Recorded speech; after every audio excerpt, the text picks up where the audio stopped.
Proud of our students, proud of our graduates. You're watching the Westminster Cable Network. The following is a production of the Westminster Cable Network.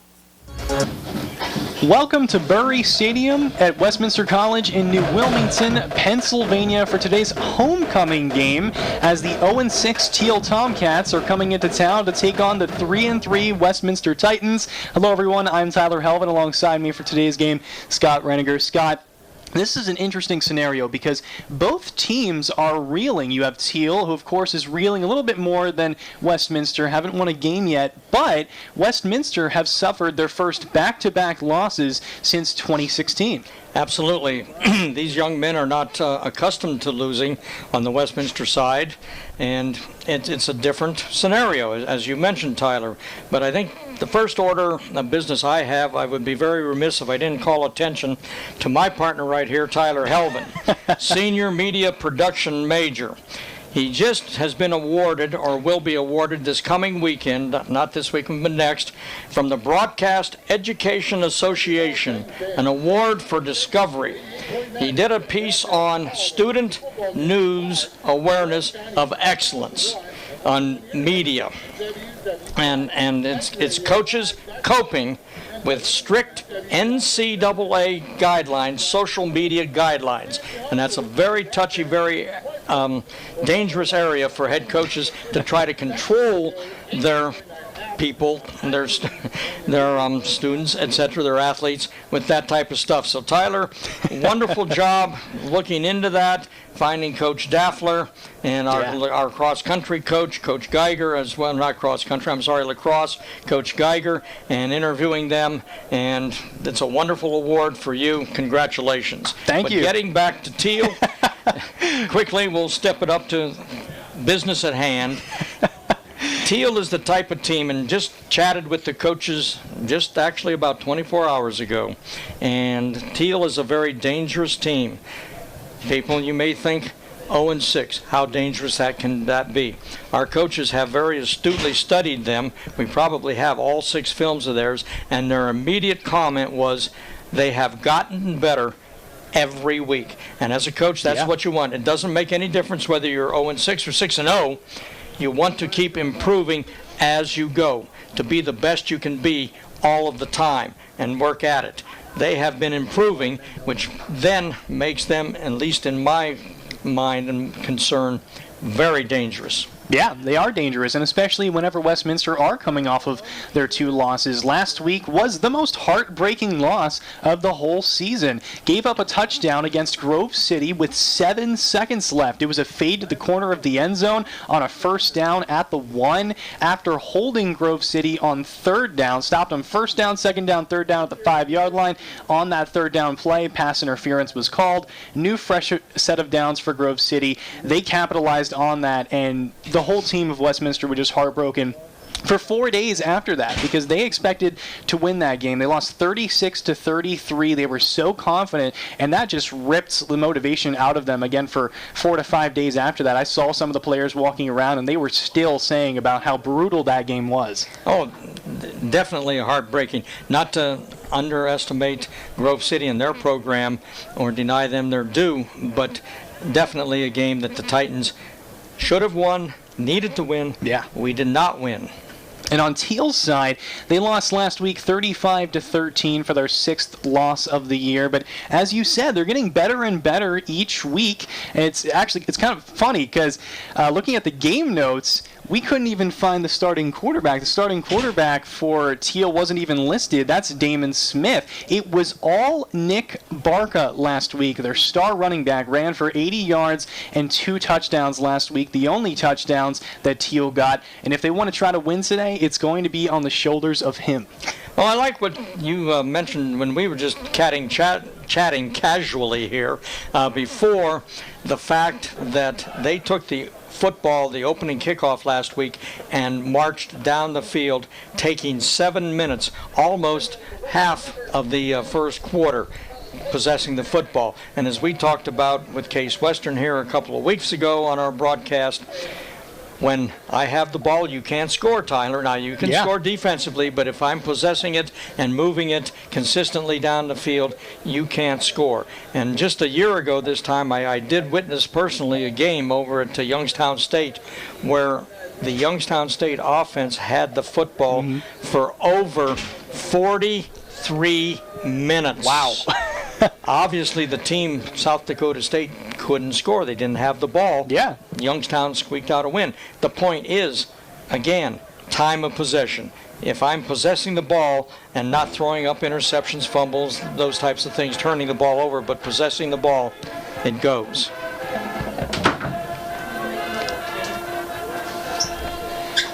And of course, it's funny that you talk about that in the time of possession, because last week, the first drive of the game for Thiel took 7 minutes off the board. It was a 13-play drive led entirely by Nick Barca.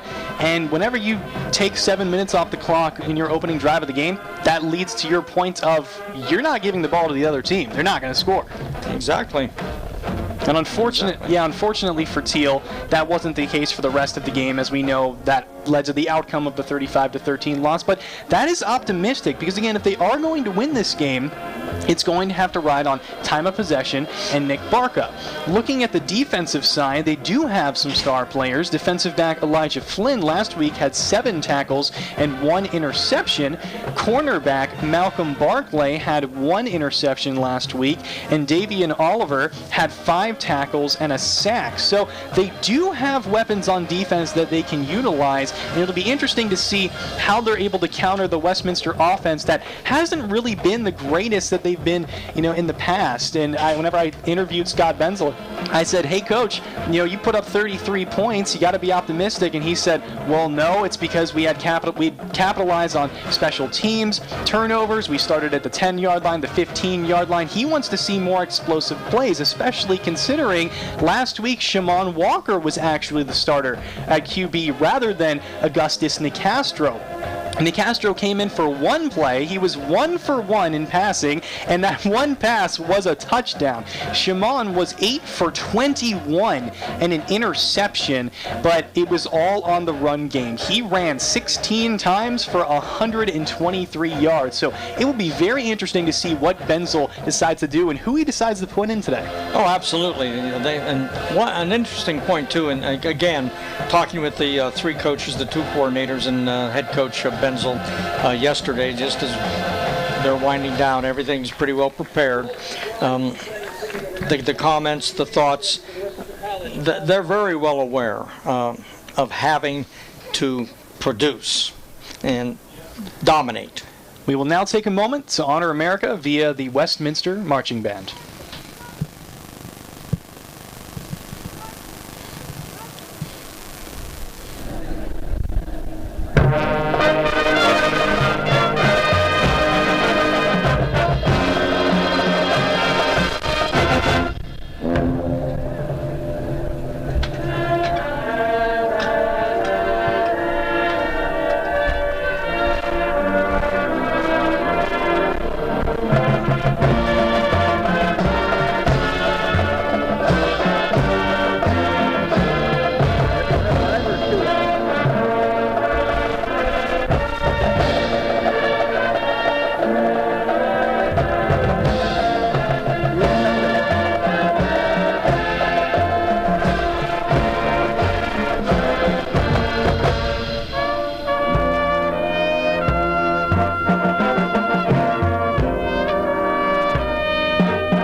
It's Westminster and Thiel coming up next on your home of the Titans, WCN.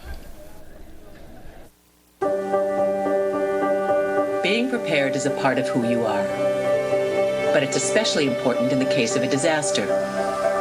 Be informed about possible emergencies in your area. Make a plan that covers where you go in an emergency. Build a kit with the things you need to survive. There's no one more capable of planning for your situation than you. Start your plan today. Go to ready.gov/myplan. Fast-paced family life in need of a slowdown? Hello, I'm Dr. Spruce. Did you know all those green shapes on maps are parks and forests? It's true. Visit discovertheforest.org and plan to visit a park or forest near you, instead of just wondering what it would have been like. While the word forest might make you think of distant lands from far, far away, please note parks and forests are closer than you think, which means things like beautiful scenery, fresh air, and family time are also closer than you think. You're not on the air next week? Family life. Welcome back to Bury Stadium. I'm Tyler Helvin, alongside me, Scott Reniger. As we were just chatting about next week's game. Next week, the Titans are facing W&J. Should be a big, big game. The weather for today will be hitting around 45 degrees. Should be cold, but the sun's out. Well, speaking of big games, next week's game is not going to be very big if the Titans don't come out rolling today, Tyler. Matter of fact. And so we've got to get our feet under us, get rolling, build that confidence back up, break that other 2-game streak we're not going to refer to anymore, and get on the left side of the column this week. Emily Bondi will be working our sideline this afternoon. Dan Bloom enters his 3rd year as the head coach of the Tomcats. Emily, you have more. That's right, Tyler. Dan Bloom is entering his 3rd season as a Tomcats head coach, and he has coached 9 All-Pac players in his 3 seasons as the Tomcats head coach, including senior quarterback Ryan Radke. And the Tomcats are coming off a little bit of a rough start for the season with 0-6 record, like you stated, but the Titans have come off a 2-game losing streak, so this matchup could be very interesting, and it could be a good homecoming matchup, like you said. Tyler? Thanks, Emily. And yeah, it is going to be, I think, a closer game than everyone thinks, especially with Westminster. Again, the offense just has not quite clicked. And again, whenever I talked to Benzel, as we said, he's really not sure which quarterback can give him the spark. Nicastro wasn't really completing many passes before, overthrowing receivers, not really a run threat. And then when you put Shimon in, he is essentially just a run threat, as stated last week. He does have some big explosive plays, as we saw against Case Western, threw for a huge touchdown, but he is definitely a run-first quarterback. Oh, absolutely. He gets that ball in his hands, and it's watch out, with the RPOs or run-pass options. Obvious, as you just mentioned, with Augustus Nicastro, it's pass. With Shimon Walker, it's run. Although both can do the others. In fact, I still remember very well you calling and me having the opportunity to watch Shimon thread that ball to Javon against Case Western, which started a good quarter for us. One important responsibility and duty at every Titan home football game often goes unnoticed, and that's the work of the chain gang crew. The Westminster chain gang crew is made up of a group of volunteers who donate their time and expertise and work hand in hand with assigned game officials and their performance and their duties. Westminster Athletics has been blessed to have this important task performed exceptionally well throughout the years. Prior to the game, the chain gang was actually honored. The men working today's game, working the down box indicator, J.R. McFarland. On the chains, Ray Kabula and Chuck Taylor. Keeping track of the penalties, Bob Curry and Jim Seifert. And of course, duties that do go unnoticed a lot of the time. Nobody really thinks about that, but they've been doing it for a long time. Yes, they certainly have. In fact, Bill Campbell goes back to running the chains, working the chains, when Coach Harold Burry was coaching. And that traces back into the 50s and through the 60s. So that's a long time. And Ray Sabula is a former Titan football player here, and played for Coach Burry back in the day. And you can't have a game without that chain gang. That simple. As we head down to the field for the coin toss. The second half. Thiel won the toss, deferred. Westminster will receive. Shake them up. We'll get the kickoff. Okay. Refs for today, head referee Anthony LaScala, umpire Mike Conlon, head linesman Robert Gaylor, line judge Stephen Robinson, back judge Jason Wilkinson, field judge Michael Ridgway, side judge William Scott Jr., and clock number 1, William Miles, and clock number 2, John Carson. As the Westminster Titans come out onto the field, fired up and ready for this homecoming game, trying to get to 4-3.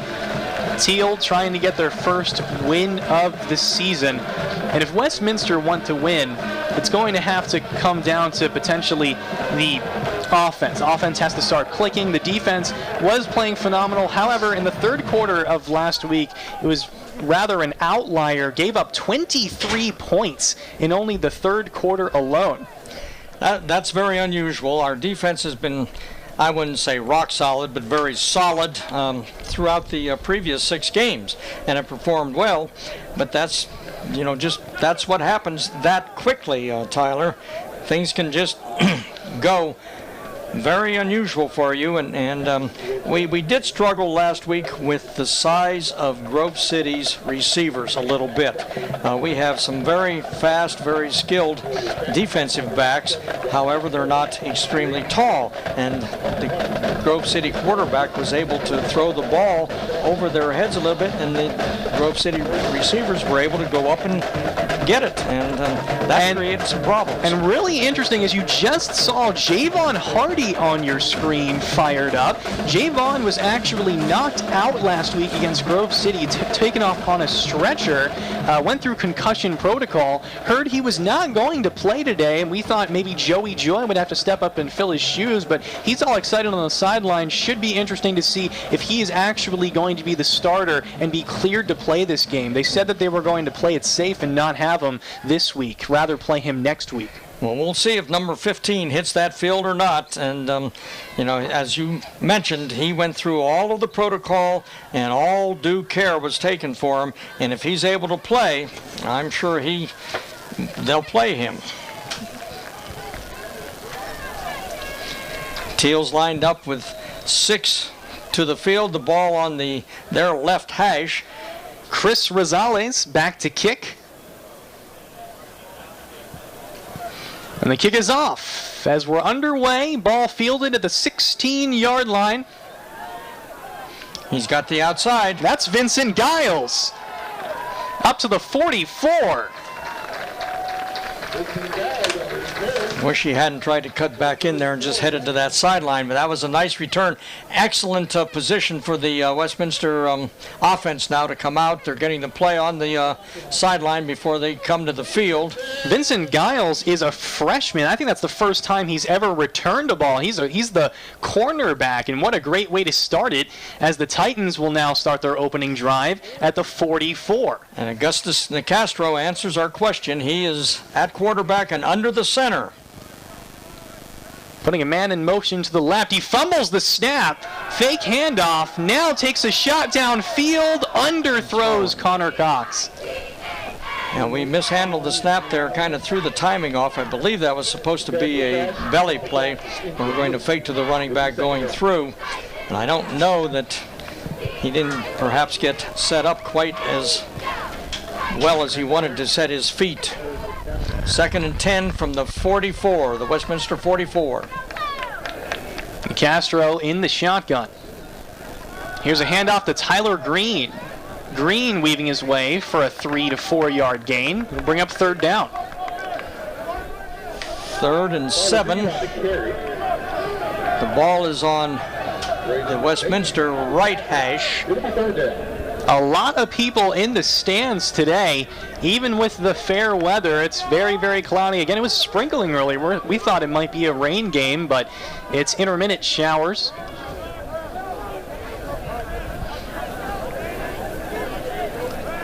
Thiel showing blitz. Nicastro brought 4. Trying to get away, and he can't. He's sacked, and Thiel makes the Titans go 3 and out on their opening drive. Not only 3 and out, loss of about 6-7 yards there, too. Curtis Johnson, the one to make the play. Now here comes Dawson Porter for the Titans. He actually broke the Westminster school record last week against Grove City for the longest amount of yards on each punt, averaging. And a good bounce up to the 22, and that's where Thiel will take over. Recent Westminster Broadcasting graduate Troy Jackson has earned an Emmy nomination for his student-produced Ghost Witch Mary Black. The Mid-Atlantic chapter of the National Academy of Television Arts and Sciences nominated his piece produced for WCN in the short form category. Bradley Weaver, Westminster lecturer of broadcast communication, also received a nomination for his role as faculty advisor to the project. The winners will be announced at the awards ceremony at the Philadelphia Marriott this weekend. As nothing happening on the first play, Paul Gonzalez, the dangerous middle linebacker, leads the team in tackles, 55 tackles this year, 3 sacks, and 11 tackles for a loss. He leads in both, actually all 3 of those categories. Quarterback out there, I can't quite get his number. Thiel has 3 receivers to the field. And the fumble on the snap, and he recovers his own snap. And let's see what quarterback is actually in. That's Fred Davis, the wide receiver. I don't know if this is a designed Wildcat formation. They're just going to go with him. But yeah, officially the wide receiver is in at quarterback. I don't think it's a Wildcat, Tyler. I think they're just very unsteady on their decision with the quarterback position. They're just they've not settled in on it yet. They're trying different things. Davis back to pass, quick throw, incomplete. A little drag across the middle. See, the 3 receivers ran a streak down the field, and they ran a little quick drag, which is one of their favorite plays, to come in underneath the 3 verticals. So just like that, 3 and out for the Titans, 3 and out for the Tomcats. And the Titans will get a second chance to see what they can do on their second drive of the game. However, the Tomcats will be punting from about the 3-yard line. The ball is sitting on the 13-yard line. Bryson Polinelli back to receive.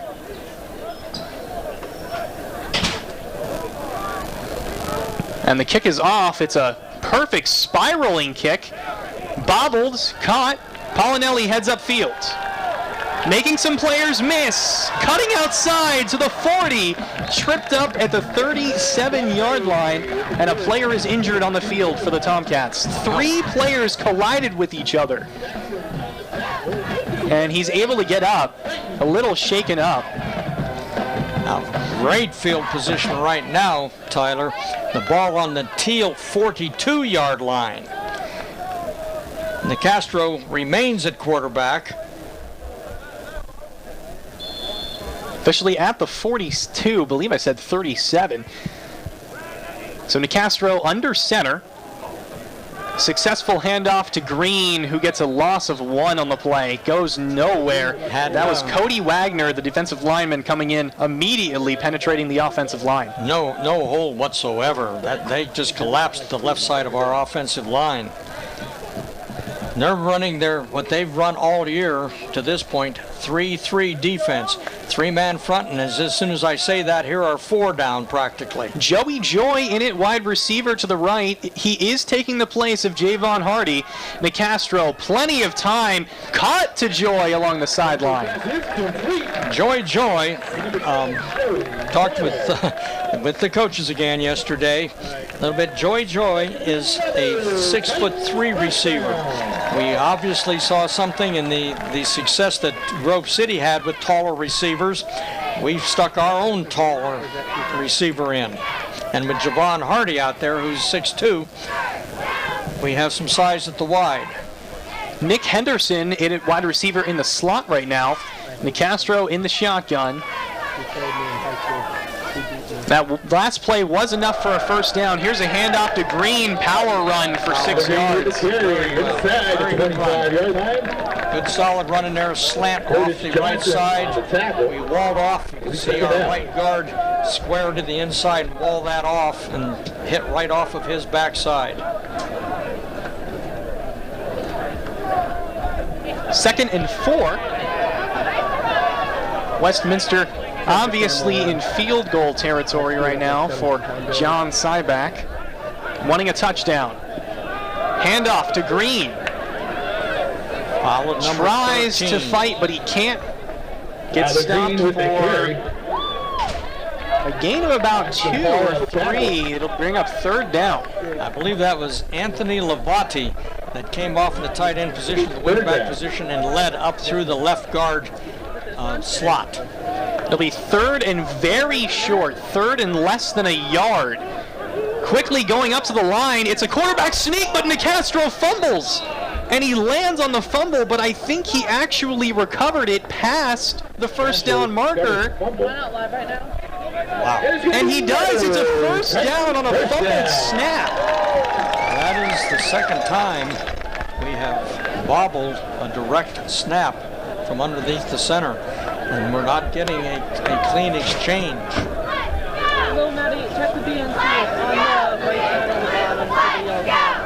So a new set of downs on a fumble recovered by Nicastro. Very unconventional way to move the chains, but it works.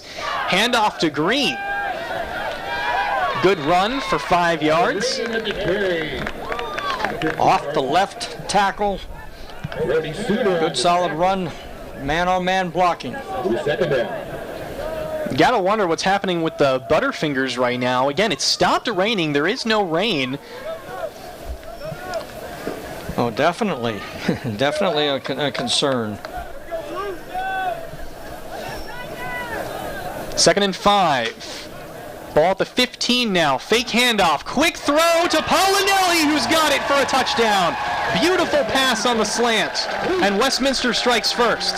Play action pass, Tyler. Belly to the running back coming to the right. Stand up and snap to the receiver slanting on the left side. With 8:47 left in the first quarter, Scott Benzel has to be very optimistic after that drive. Oh, very pleased, absolutely.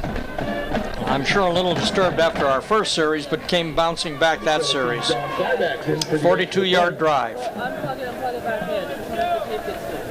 Syback set to kick. Kick is up. Good. And it's good. 7-0 Titans. Westminster Marching Band Director R. Tad Gregg will be conducting the North Pittsburgh Symphonic Band for their special performance in Erie October on Sunday, October 21st at North Hills Middle School in Pittsburgh. Music selections will celebrate fall as well as Halloween. For more information, visit npsband.org. And we talked about how Scott Benzel is probably very optimistic after that offensive drive leading to a touchdown on their second drive of the game. But that, of course, was set up by the 3-and-out for the Westminster defense, had Thiel punting from the 3. Yes, and that it's interesting that we're not sure who may come out on the field as Thiel's quarterback this series. Last time was 3 and was not a very productive 3-down venture, and they're feeling, but on their defense, they're feeling their way. They're trying to find something to click. Fred Davis is officially listed as the backup for Damon Smith. It's so interesting to see the mainly wide receiver as the ball is fielded at the 15. Tripped up at the 25-yard line. We're probably going to have to re-kick. Well, no, they may take the 5 yards on the end of the run. And that was True Johnson, the return man for Thiel. We were offsides, I believe. On the tackle. It'll be first down, too. The referee's getting the instruction from their coaching staff. Illegal procedure. 5 yards on the end of the run. That has changed over the last couple of years. It used to be just a 5-yard penalty re-kick if you wanted to accept the penalty. Now you can do that or 5 yards on the end of your run. I believe the same young man is at quarterback this time. Is it number 17? Yeah, Fred Davis is in, number 81, as Thiel starts at the 32-yard line. Fake handoff. Davis, plenty of time. Throws. Caught for a first down. A sliding catch by Jamie Sommers. That was a 13 to 14-yard pickup on first down. Thiel is going to the huddle, though. They're not running that. They're not running that fast-paced offense such as we saw 2 weeks ago with Case Western. I have no idea what happened. I just Which goes to what you said earlier when we talked about their first drive last week, 7 minutes. You're not trying to expedite the offense that way. Davis in the shotgun puts a man in motion. Bryce Thomas following him.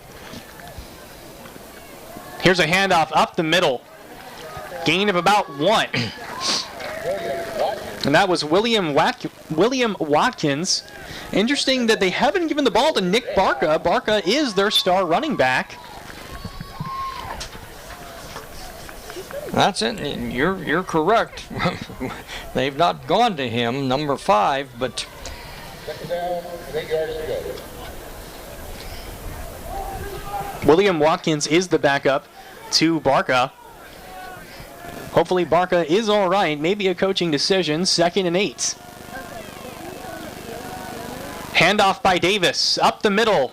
Gonzalez met him right in the hole. Right at the line. Stopped. 3rd down. Gonzalez was virtually unblocked on that play. He stepped into that hole. It opened up, and he stepped into it, and bang. Ladies and gentlemen, 3rd down. 3rd and 6. Ball at exactly the 50-yard line.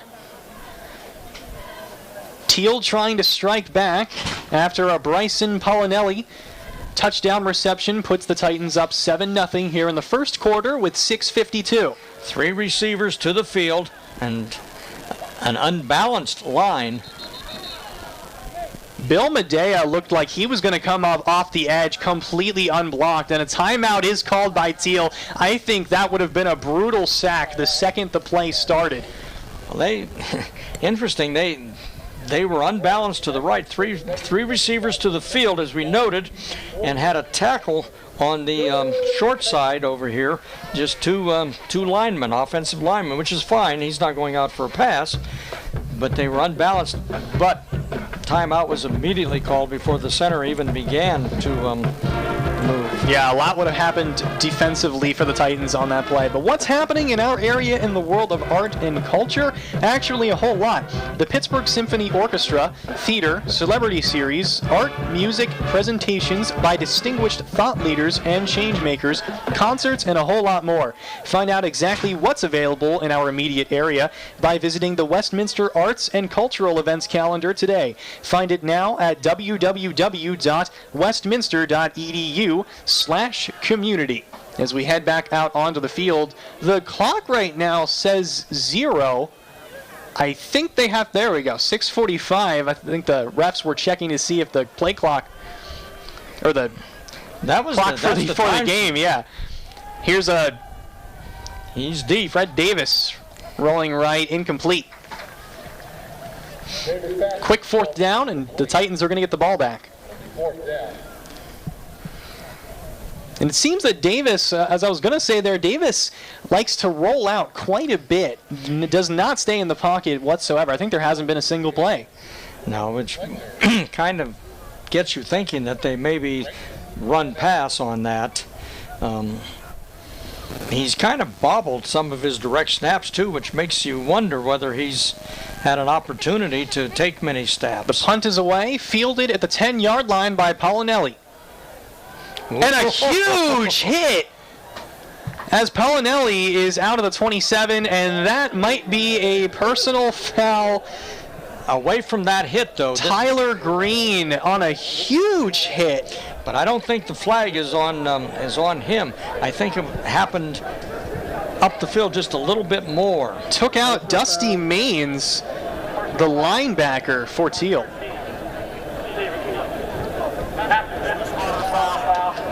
First down. That was an illegal block.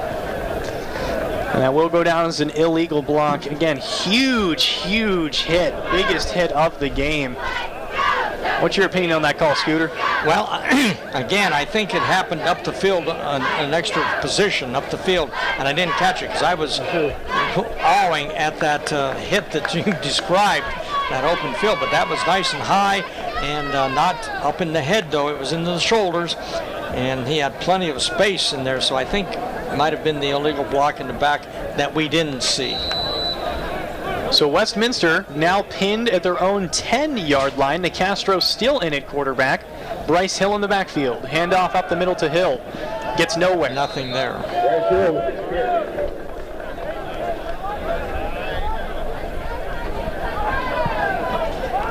Once again, we're having a little bit of trouble blocking inside the tackles. The slants off the tackles and outside have been somewhat available, but we're having a little trouble moving the people inside. And there are just 3 down linemen, 1 over the center and then 2 over the inside shoulders of the tackles. 3-man rush. Nicastro goes deep for Connor Cox, who drops it. He couldn't find the ball. His head was on a swivel that whole time, and that would have been 6. I think Cox was looking to the inside, Tyler, and Nicastro tossed it to his outside shoulder. It was spot on him, but as you said, he couldn't find the ball soon enough to adjust his hands and make the play. Had both of his men beat, and that'll bring up 3rd and 10 after what would have been a 13-0 game, 14-0 barring the extra point. We'll see if they can convert here. Rush along the edge. Nicastro steps up, throws up to Henderson, and that's going to be pass interference.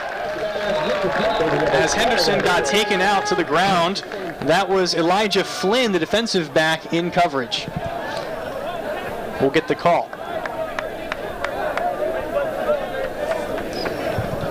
Who's ever hit a left on the NCAA 20-yard line? Defense. 15 yards from the previous spot. Automatic first down. And that was going to be a jump ball. Good call there by the refs. Clearly defensive pass interference. And again, Elijah Flynn had 7 tackles and 1 interception last week. So he is a very good player on the Tomcats side. 1st and 10, ball at the 26 now after that penalty. Handoff to Hill along the edge. Hill gets some room. Fights for a 13-yard gain. Officially 15 yards. Marked him at the 41. Boy, number 12 out here on our right side, he put his, I think that's Connor Cox, he put that cornerback on his back with a good, solid, clean block. We have Chase Collison in the backfield blocking for Hill. Hill on the handoff gets a 1-yard gain. Not much there again. We're not able, again, not to be repetitive here, Tyler, but we're not able to move inside our tackles yet. And, I'm sure they'll keep working on that and keep trying to break something in there so that the outside is more open, but Joey Joy back in the game, replacing Chase Collison. Out to the left. 2nd and 9. Nicastro. Quick screen pass to Hill. Hill having some room to the 45, to the 40, taken down to the 32-yard line. Yes, that was a nice screen. We had a big lineman out here. Number 79 was leading that way. He was just rolling down the field like a steamroller. And our receiver just stayed right in behind him. Another big play. Huge play with 4 minutes and 30 seconds left in the first quarter. Westminster trying to make it a 2-score game. Now they've changed. They got 4 people down, only 3 down. Fake handoff. Plenty of time. Throw down to the far sideline. A catch by Polinelli on the jump ball. Able to beat the coverage of True Johnson. Number 80, Bryson Polinelli. Well, that was splendid pass protection that time. He was able to sit back there and read and look and gave Paulinelli the opportunity to get himself into position to make the reception. So now another new set of downs. Ball at the 18. Handoff to Hill. Hill, a burst of speed, gets to the outside, weaves his way into the end zone. No, he drops the ball at the 1 yard line. Touchdown. And touchdown recovered just in the end zone. Had the ball knocked out at the 1 yard line, recovered in the end zone. Wow. That was almost catastrophic for the Titans. Absolutely. I'm not sure. I'm not sure he wasn't almost into the end zone, even inside the 1 yard line. As we take a look, yeah, he was not in the end zone. A heads-up play to recover that ball. As we look at the replay, he was not in. But nonetheless, it's now a 2-score game for the Titans after that recovery in the end zone. Low snap, kick is up, and it's good. 14-0 Titans now. Westminster College has announced several exciting planetarium shows for the fall 2018 season. There is something for everyone this season, and all shows are free and open to the public. The planetarium is located in the Hoyt Science Center on the Westminster campus, and reservations are necessary due to limited seating. For a complete listing of shows and to reserve your free seats, call 724-946-STAR. That's 724-946-STAR.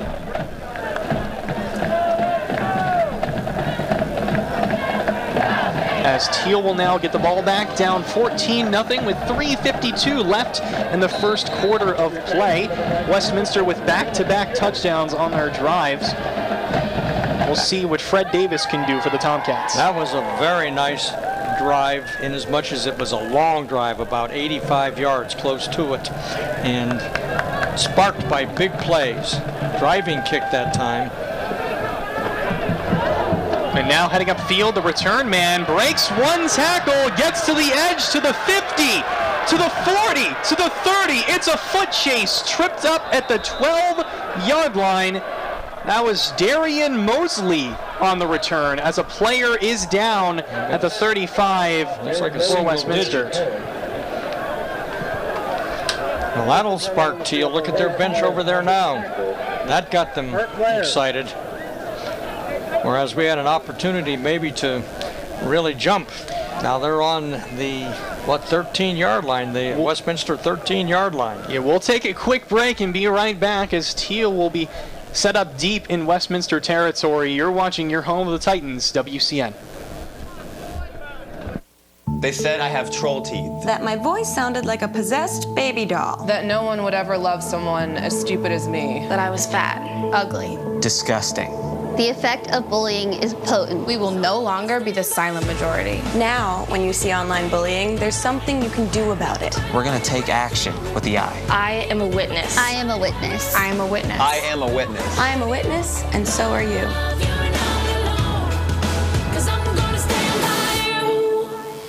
Welcome back to Bury Stadium. I'm Tyler Helvin. Alongside me, Scott Reniger. There's a player currently down on the field for the Titans at the 35-yard line. We cannot tell who it is yet. On the previous play, a kickoff return by Darian Mosley will set up Thiel all the way at the Westminster 12-yard line. Huge return. Yes, they're bringing a couple of players, so they're probably going to have to carry them off.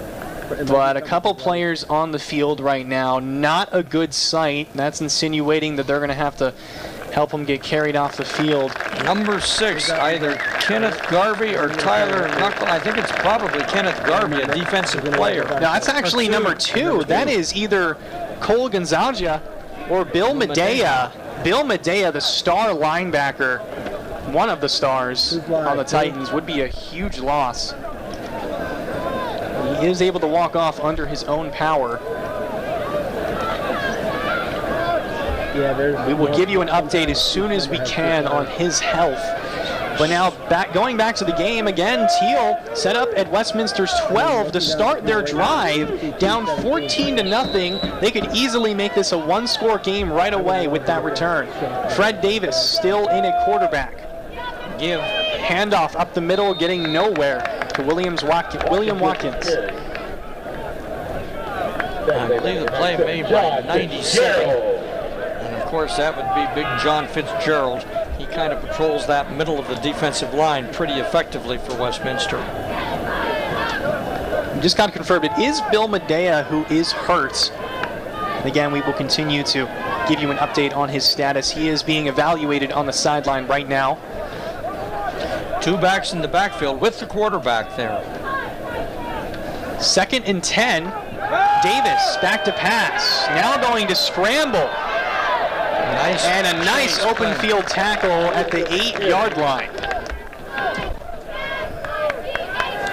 That was I think that was Travis Loster who made the play, number 19. Ladies and gentlemen, it's 3rd down. As we look at the replay, and again, that was a fantastic open field tackle giving chase. The front 3 had broken through and were getting some pressure, but there was a seam there, and the quarterback found it effectively. 3rd and 7, Westminster trying to hold inside their 10. Fade to the corner of the end zone. Jump ball, incomplete. Almost intercepted on the rebound by Marvin Liberiste. They tried what Grove City had been very successful with last week. Number 48 was the receiver.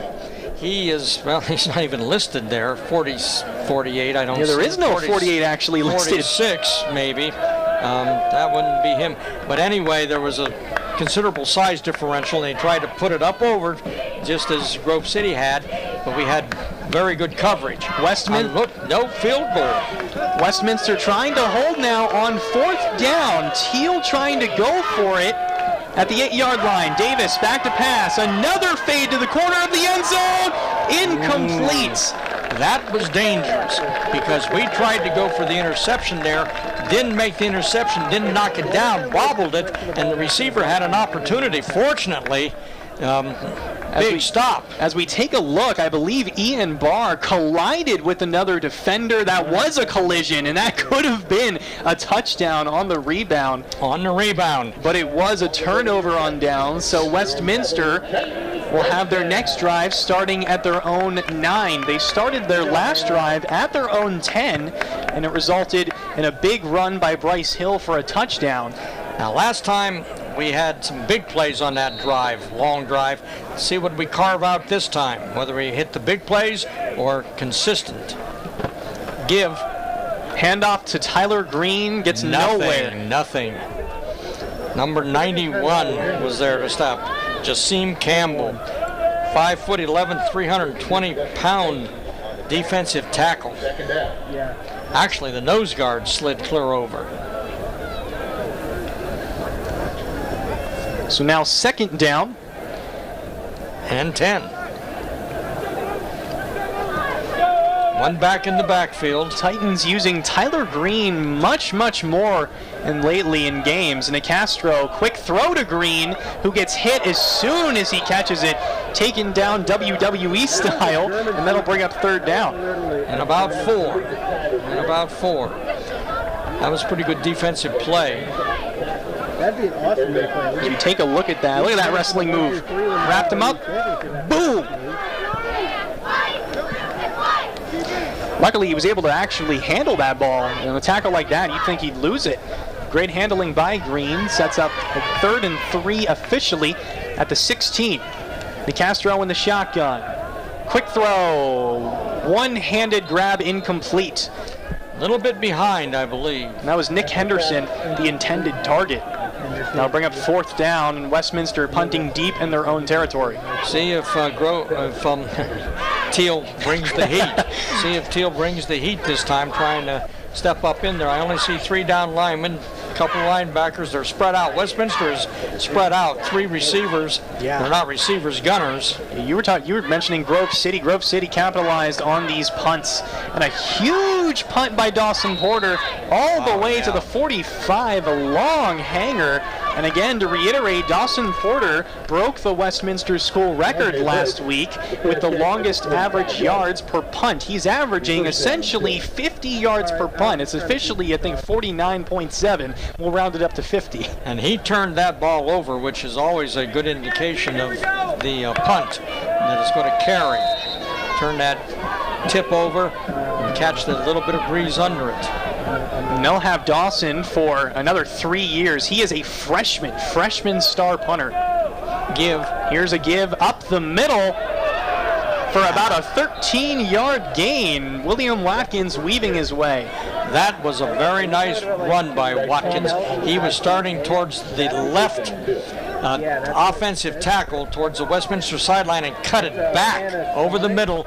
And I fear we kind of overran the play a little bit, Tyler, trying to cut him off. And he came in behind us for about a 12 or a 13-yard gain. We don't want that kind of language here. First down, ball at Westminster's 43 now. Thiel trying to capitalize off the turnover on downs last drive. Here's a flag and a handoff up the middle that might be holding, but while that's happening, Watkins is going to take it all the way to the 12 and another flag. Well, this could be offsetting penalties. I'm afraid ours might be face mask. We'll go down and get the call. Holding on the offense. That's a 10-yard penalty. From the start of the foul. Oh, because they're going to talk about those penalties. They are really talking about it. Again, flag essentially as soon as the snap happened, and then a flag on the tackle at the end of the play. This is going to be confusing. The speed of the first flag at the line of scrimmage was really kind of surprising, Tyler, that a hold would be called that quick. There are 2 fouls on the play. Illegal formation. Offense. Illegal formation. Personal foul. Face mask. Defense, number 1. Fouls offset. Replay. No, that shouldn't be an offsetting. So that will erase Watkins' big run. They've went to him on back-to-back plays for big gains, but luckily for the Titans, it's offsetting. They'll have to repeat the down. So again, 1st and 10 at the 43-yard line. As that is the end of the first quarter of play. Score 14-0 Titans, but Thiel trying to drive down on their drive. Emily Bondi has an interview right now with recent WC grad and former Titans sports announcer, Kellen Gursky. Emily? That's right, Tyler. I'm down here with Kellen Gursky, who was recently in my shoes as one of the football announcers, but now he's coming back as an alumni for homecoming. And Kellen, you are working with Steeler National Radio, so tell me about that. Yeah, it's been a lot of fun so far. Working with guys on the Steelers every day, guys that are there at camp, or at practice, I should say, every day. It's been a lot of fun. I have my own show on Steeler Nation Radio now, which is a heck of a lot of fun. Me and 2 guys I work with 2 hours every Saturday talking about the Steelers, and it's really been a blessing so far, to be honest with you. It's been awesome. Well, great. We're really proud of you, and congratulations for your new opportunity, and thanks for coming back for homecoming. Yeah, sure. I'm just happy to be home. Happy to be back at Westminster for sure. Tyler? Thanks, Emily. Really happy to see Kellen again. I actually announced a game with Kellen on the radio side last year. One of the first games I did. So much fun. Kellen is so knowledgeable of football. Again, great to have him back for homecoming. Thiel, 1st and 10 at the 43-yard line as we start the second quarter. Here's another handoff to Watkins. Gain of about 9. That time, once again, they started kind of to the middle and then bent back to the left side. Officially 7 yards, and haven't utilized Nick Barca, but definitely using Watkins heavily on this drive, having big gains on pretty much every run. 2nd and just 2. Ball at the 35-yard line. Westminster's 35. Another handoff to Watkins, spins out of the initial tackle and gets a gain on the play, and I think that's going to be enough for a first down. It is from where the linesmen are coming in, and they're moving the chains. That'll be a 1st and 10 on the Westminster, I believe, 31-yard line, and he got stopped at the line, a loss of 1, able to spin and get out of the ankle tackle.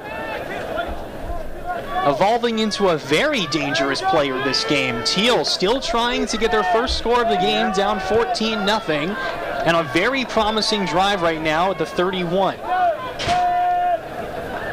Davis rolls right immediately. Throw along the sideline, missed tackle.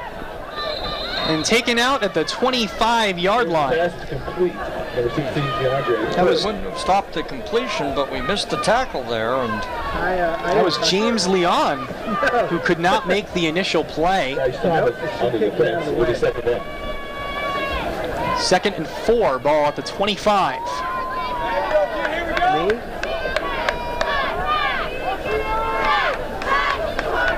Three wide receivers to the left. Davis fakes the handoff to Watkins, throw in the dirt. It is a forward pass, so that will be incomplete. And as soon as there's throws like that, Scott, you immediately think, is that a fumble or is that a pass? Oh, that was always forward, dangerous. but it's close. It was close. Good observation there, Ty. Ladies and gentlemen, it's third down. A quick third down. Thiel trying to convert. Only at the 25, you'd be looking at about a 41-yard field goal from this spot. Well, I don't think we're thinking field goal. If they didn't go down at the other end of the field on the when they're inside the 10. Davis back to pass. Quick throw. Complete. Two players there to make the tackle. The ball was almost tipped at the line of scrimmage, but just slipped through the fingers. And that was Jake Zylka, the wide receiver. First time we've said his name in today's game. Moves the chains for the Tomcats. And this is where you start going into the bend but don't break mantra. Again, Thiel earlier in this game went for it on fourth down. They were inside the 10 on all four of those plays. Resulted in a turnover on downs. Now they're at the 18-yard line. We'll see what they can do. Davis hands off to Watkins. Watkins weaving his way, gets tackled in the open field at about the 6-yard line. Big hole there, gaping hole off the left tackle slot. That was a really good option, as one of the players that came along the edge wasn't able to see the number. He was completely fooled, immediately started motioning toward Davis, thought Davis was going to keep it. Davis hasn't had a scramble today.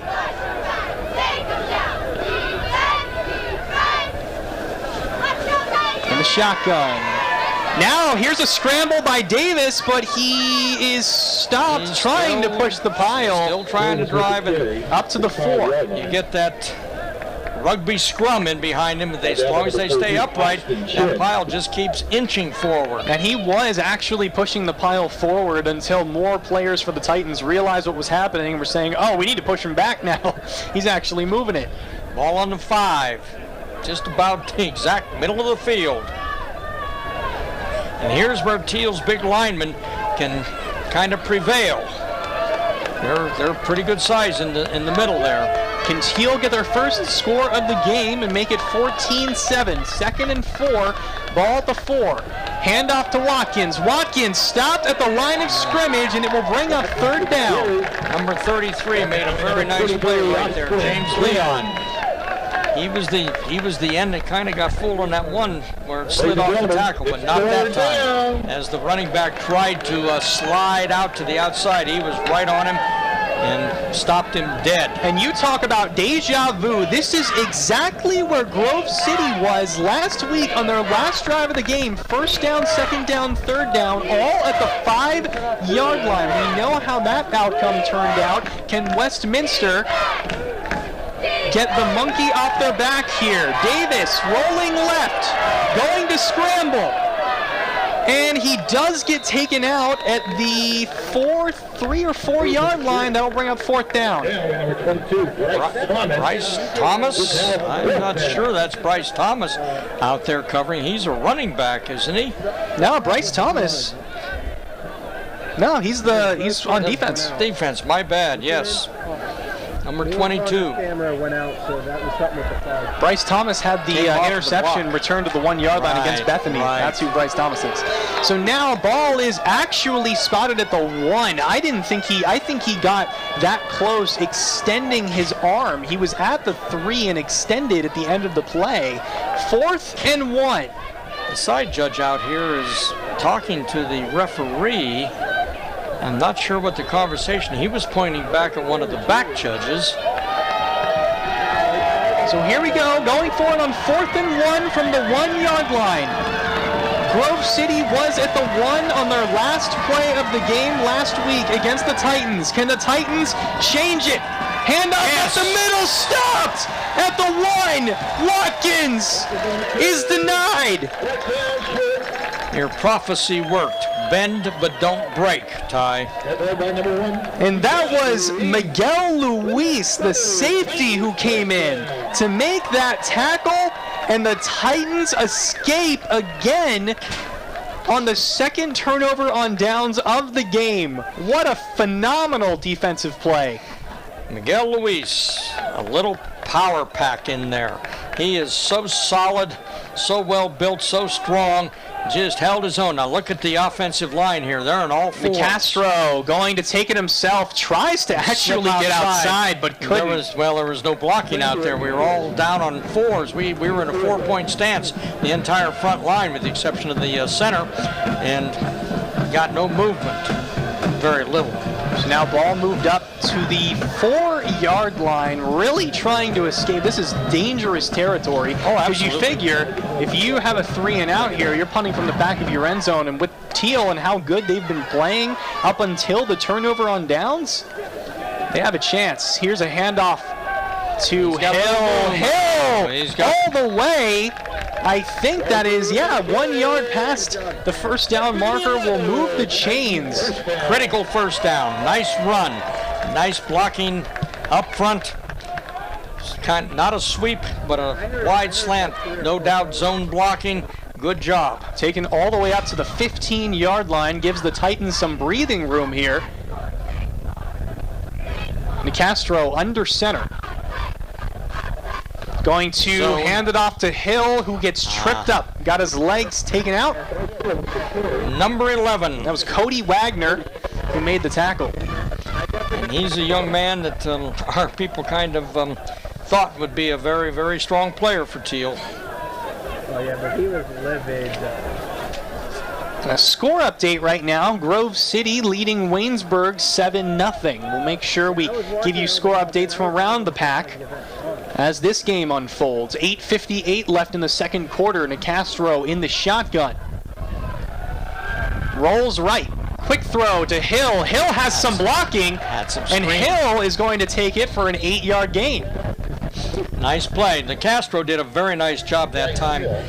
Looking left, kind of sliding left, and then he went to the right, and we had a screen out that way because we had a blocker loose. Number 77 was loose out there. Brady Hogue, I believe. So 3rd and 2 was 2 yards short. The first down marker, can they convert? Joey J is out here very wide, but I'd be shocked if we did anything this way. Westminster 1 for 3 on 3rd down. Shimon Walker is in the game, and Shimon trying to run around gets nowhere. It was a high snap. High snap destroyed. Shimon was going to take the ball and run. I don't believe that was an RPO, a run pass option. I think that was Shimon was going to run a quarterback sweep. Not sneak, but sweep to the right. But the high snap, we're fortunate we hung onto the ball. So now here's Dawson Porter again, the star punter for the Titans. Gonna have to boot it very deep. Now punting at the 1 yard line. Gets it away. Fair catch at the 46 yard line. Nice snap nice job by the punter that time, handling the snap, getting it off. He was able to get the nose of the ball turned over again. Wasn't quite as high as he would have liked it, but he had to hurry a little bit there, Tyler, and that was a good first down. We got down deep in their territory and gave us a little more room to punt. Your observation about punting from the end zone, a bad snap at that time, you step on that back line, it's 2 points plus you're giving up the ball with the safety on a punt, on a free kick. So now Davis, handoff to Watkins. There's the play. No gain, loss of 1 on the play. Now that's Joey Lane, 5'11", 265-pound junior, making the play, closing in from his right tackle's position, defensive tackle's position. Well, you know enough. And again, we keep reiterating, it's very interesting. Nick Barca last week was the leading running back, 80 yards and 2 touchdowns against St. Vincent. First drive of the game they had took 7 minutes off the board. They've just been going with Watkins this whole game, and so far it's been working up until the 4th downs. Davis under pressure. Gets away, and a flag is thrown as a huge hit and a sack by Paul Gonzalez. We'll see what the flag is. I think the flag may be, well, I'm not going to speculate, but if it's against Thiel, I believe we'll refuse it. It is against Thiel. I think we'll take the down in as much as we've got a sack on the play.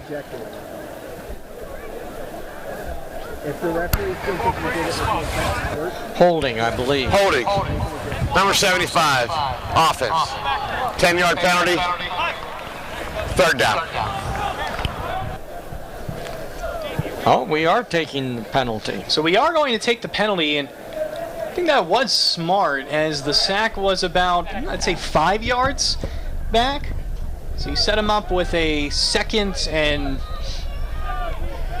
well, I think ball at the 36-yard line. First down marker is all the way at Westminster's 44. Davis back to throw. Oh, and Bryce Thomas drops the interception right into his hands.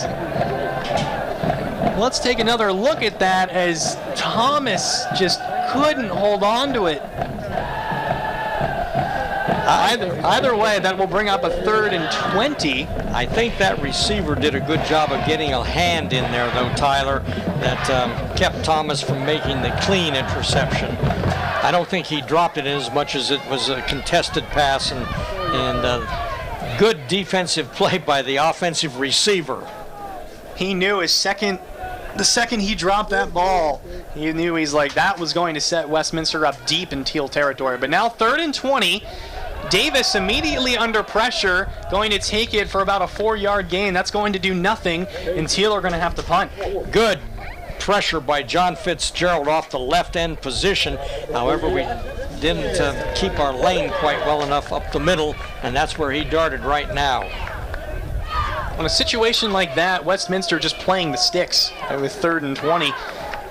So 4th and 16, punting from the 40-yard line. We've got a lot of people up front here. We've got a lot of people looking. See if we come. Good snap. No pressure, as it's a booming kick to Polinelli, who fields it at the 13, trying to go along the edge, gets a couple blocks, and he's going to take it all the way up. Let's see where he stepped out. The 40. That was a dandy punt. Tiptoed for 30 yards on that play along the sideline. He got outside the gunner on that side, and boy, he just sprinted up that sideline. To the 40-yard line, Westminster 40-yard line. Ball will be on the right hash. You can see Javon Hardy running around, super excited on the sideline. He is pumped up. But look on the training table. It looks like Bill Medea is okay. He's off, but look at the helmet. That's Javon's helmet. Sean has it. That's a tip that we won't see Javon in the near future, I don't believe. Nicastro, all day to throw, goes to Connor Cox, who makes the contested catch to the 20. Oh my goodness, what a jump ball. Completely contested. Great concentration on the reception. That was he just absolutely, because he was covered. That was beautiful coverage by the corner, and a huge first down on the first play of the drive. That was a dandy throw by Nicastro, too. Now ball all the way up to the 21-yard line. Nicastro trips a little bit, rolls right, but overthrows Joey Joy. I think that was a throwaway. I don't think Joey was quite and Nicastro's furious right now. I think he saw something that nobody else did, furious at his teammates yelling. Either way, it's 2nd down.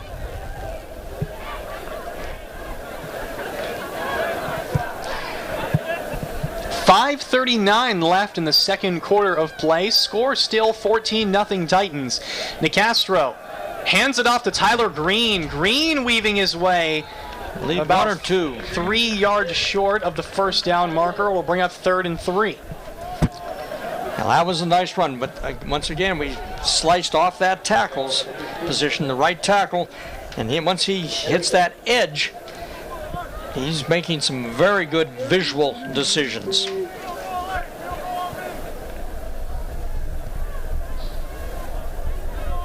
So now another 3rd down, 5 minutes exactly left on the clock. Ball at the 15. Shimon Walker currently in the game. And he's going to do exactly what I thought and take it himself. Gets outside for a first down and a flag on the play. I think we have holding on the right edge. That's why Shimon was able to get outside, Tyler, unfortunately. So that's going to back up about 10 yards, I believe. Penalty flag. Number 36, offense. 10-yard penalty from the previous spot. 3rd down. And that was Chase Collison, the fullback. And that's why we were able to get outside on that play. Now Nicastro is back in, which would indicate possible pass, more so than with Shimon. And Keanu Grice in the game right now. Backup running back. He's in the backfield. See if they'll utilize him on this 3rd and 13. Nicastro, quick snap, pocket falling apart, throws, picked off on the tip ball. And now heading all the way upfield to the 30, to the 40, taken down at the 45-yard line. That's a player that isn't even listed. If it is, who I think it is, it's Yosef Bekele, the wide receiver, playing defense right now. Anytime there are tipped balls, they're wide open. And that was already a very interesting pass to attempt. I think it was double coverage, trying to slip it in there. And at that point, I think you just throw it away and take the field goal. You have John Cyback. I would agree with that. So now Thiel in business as Westminster driving, unable to capitalize after an interception. We'll see what Thiel can do. Hand off to Watkins for 3 yards. 4 minutes left, so Thiel has plenty of time to score before halftime. Nice tackle that time by number 43, Austin Chin. Met the play right head on and made a very nice tackle. Stopped it for a 3-yard gain. Otherwise, they were through there for a couple more. 2nd and 7, ball at the 47. Davis still in at quarterback. We can assume he'll be in all game. Immediately rolls right. Gonna be sacked by 4 different players in the backfield. That's going to be a loss of about 8 yards. I think the first one through was right here, 448. I think that was 42. They're showing him on the screen right now. Garrett Bishop, the middle linebacker. Nice play, but the play really was catalyzed by 97, Fitzgerald. He shut off that outside and forced, and boy, that linebacker slid right in there. Good head-on play. Loss of, 6 or more? Yeah, 3rd and 16 now. Ball all the way back at the 38. Blitz. And a blitz. Davis going to be sacked on back-to-back plays at the 30, and the defense comes through again, bailing out the offense. Garrett Bishop on the sack. Now we're going to get that football back probably with about, depending upon the punt and the return time, with about 2 minutes, and we're taking a timeout. We are taking a timeout. That's our first timeout. Very good time to take it. Stop that clock, because that was a sack. With 2:50 left before halftime, Titans up 14-0. We'll get the ball back. We'll take a quick break and be right back. You're watching your home, the Titans, WCN. Did you hear about the pony with a sore throat? He was a little horse. Can I tell you a cat joke? Just kidding.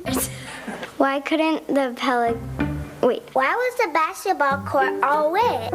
Why? Because the players kept dribbling all over it. Where do cats go on vacation?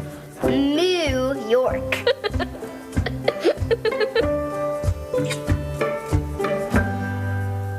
He forced that ball, and that's why it got tipped. Welcome back to Bury Stadium. I'm Tyler Helvin, alongside me, Scott Reniger. On the previous 2 plays before the break, Fred Davis, the quarterback for Thiel, got sacked on back-to-back plays, putting him on a 4th and very, very long. Had great starting field position past the 40-yard line. That was, of course, started off by the interception on the tip. We've got 7 guys near the line of scrimmage, Tyler.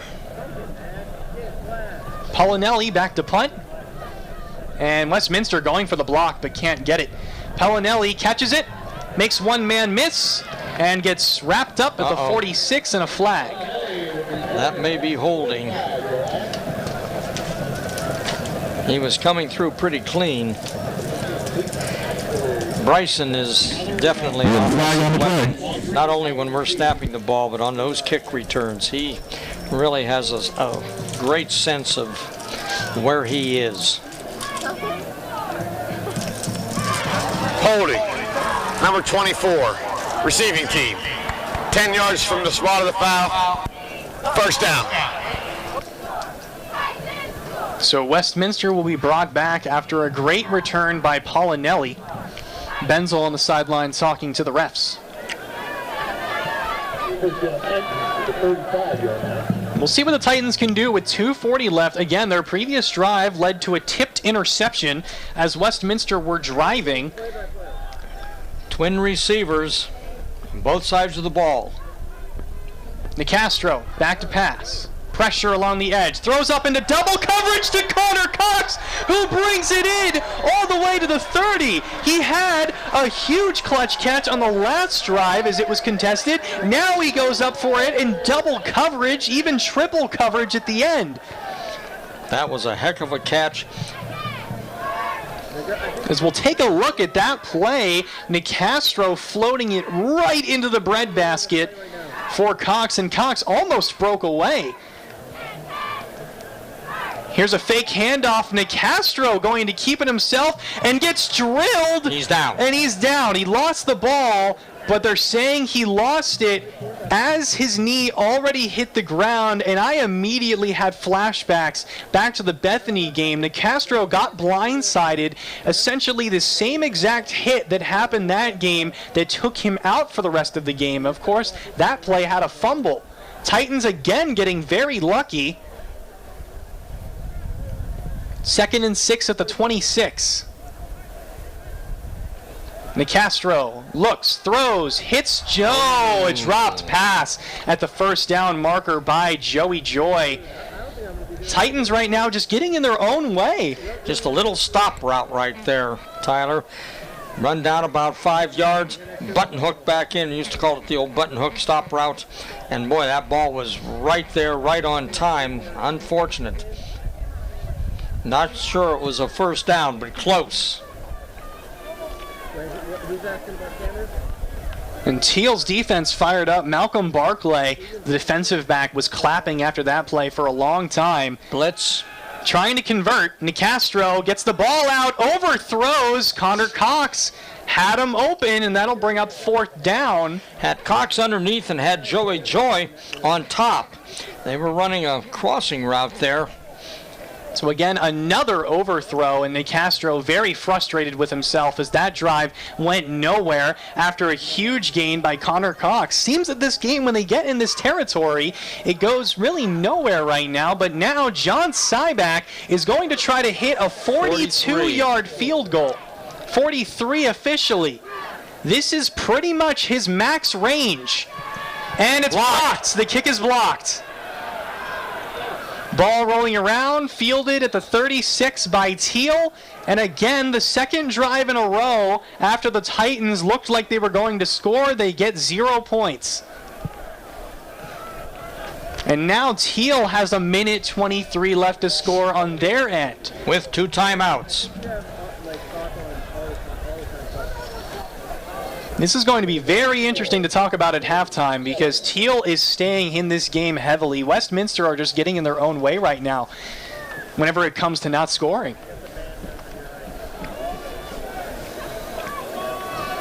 We'll see if Thiel can make it a 1-score game before halftime.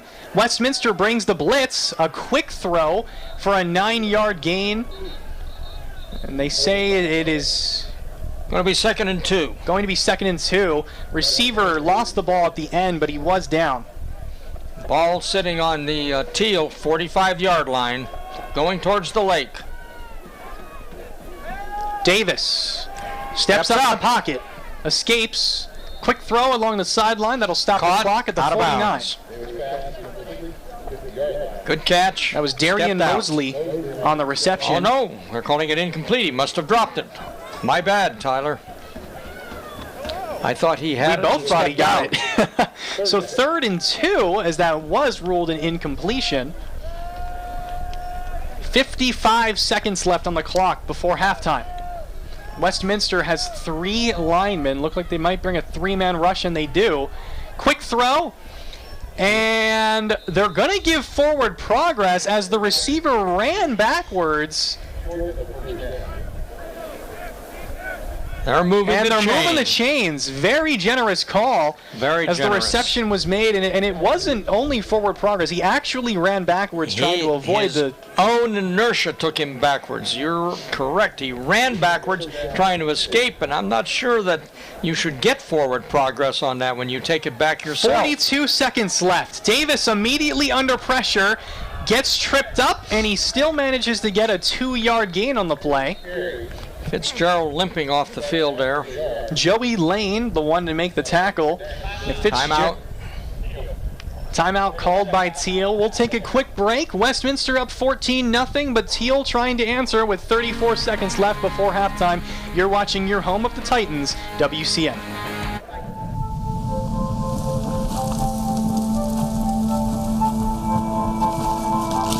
Eva Marie smoked 12,000 packs of cigarettes over 15 years.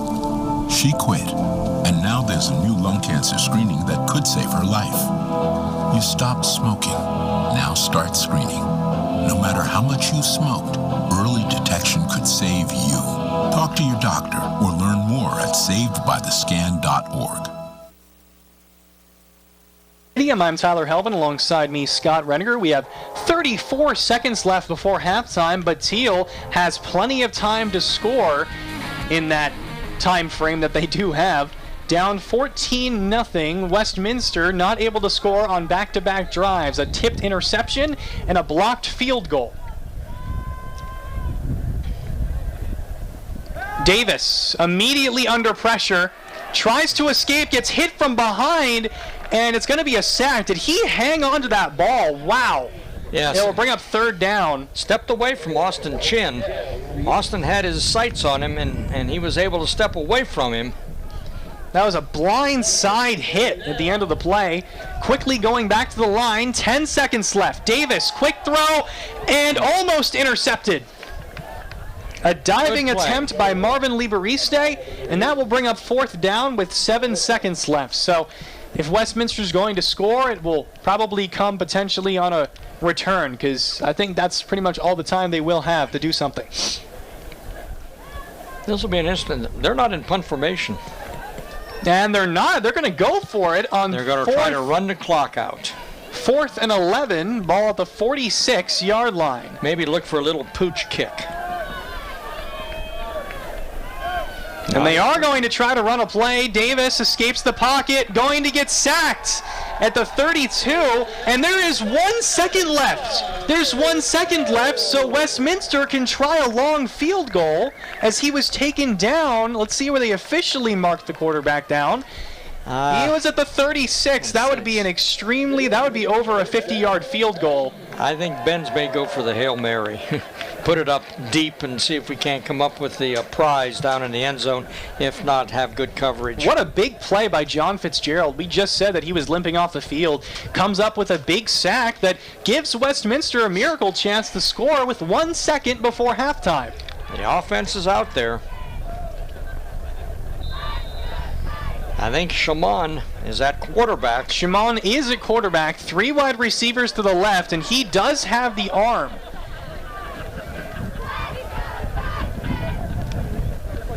Shimon back to pass. 3-man rush. Plenty of time. Going to heave it downfield. It's going to make it there. And the ball is incomplete. Connor Cox couldn't make the catch. Almost made it, though. He really stretched and went up for it. Great try. Nice pass by Shimon. Gave all three of our receivers in the area an opportunity. And that was almost 6 points, but it will end the quarter 14-0 at halftime. We'll send it down to Emily Bondi, who has an interview with recent WC grad Connor Hamilton, who works for WBOY 12 News as a news reporter in Clarksburg, West Virginia. Emily? That's right, Tyler. I'm down here with Connor, who graduated in 2017, and you are now a news reporter director down in West Virginia, so tell us about it.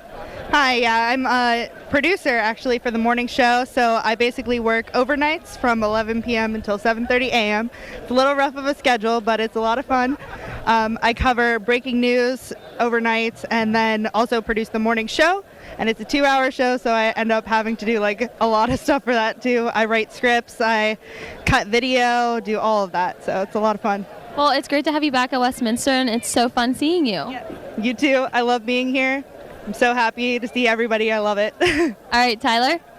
Emily, at halftime, it's 14-0 Titans over Thiel. We'll be right back with our homecoming activities and a recap of the first half. You're watching Titan football on WCN. You made her college years possible, opening that education savings account when she was little, spearheading campus tours, and deciphering financial aid. If you can ace planning for college, you can do it for retirement. Get on track with tips at aceyourretirement.org.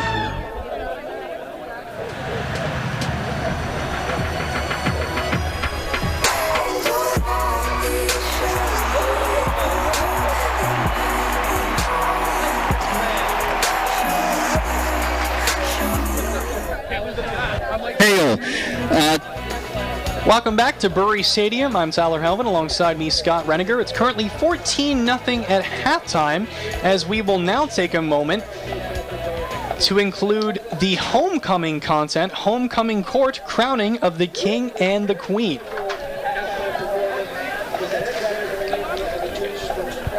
Alumni band.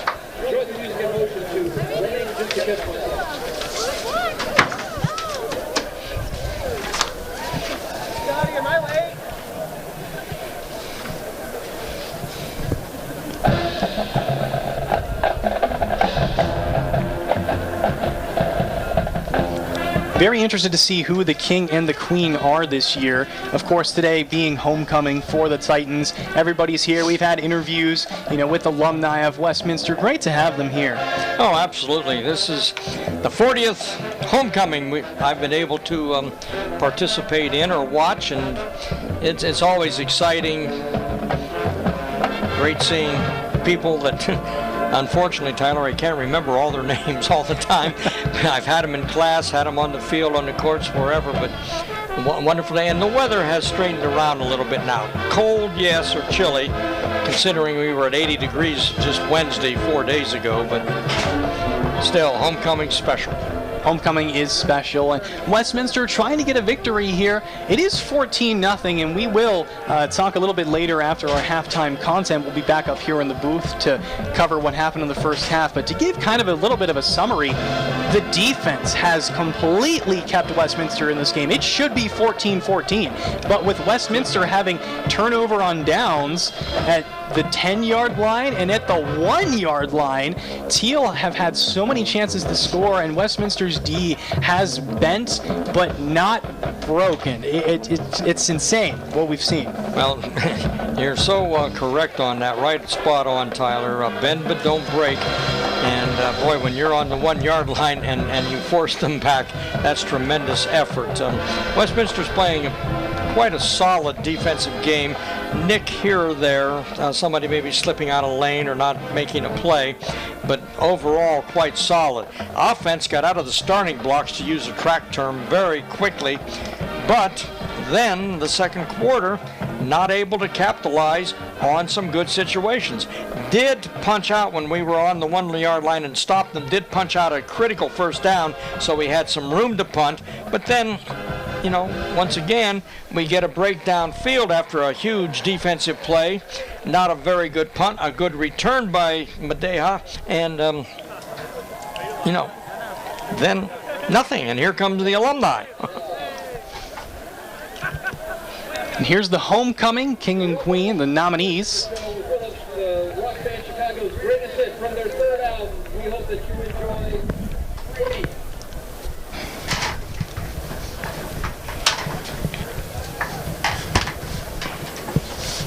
There's Kathy Richardson, the president of Westminster College.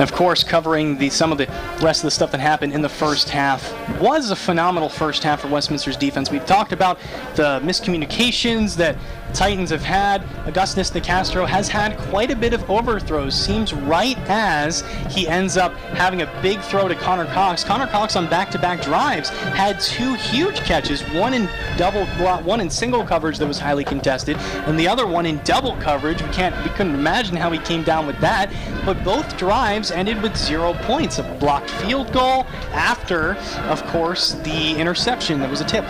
Consistency, Tyler, consistency. What we've really kind of struggled with right off the get-go, starting back in Springfield at Wittenberg 6 weeks ago now. And consistency is the elixir for all of offensive maneuvering. Keeping the ball, keep it moving.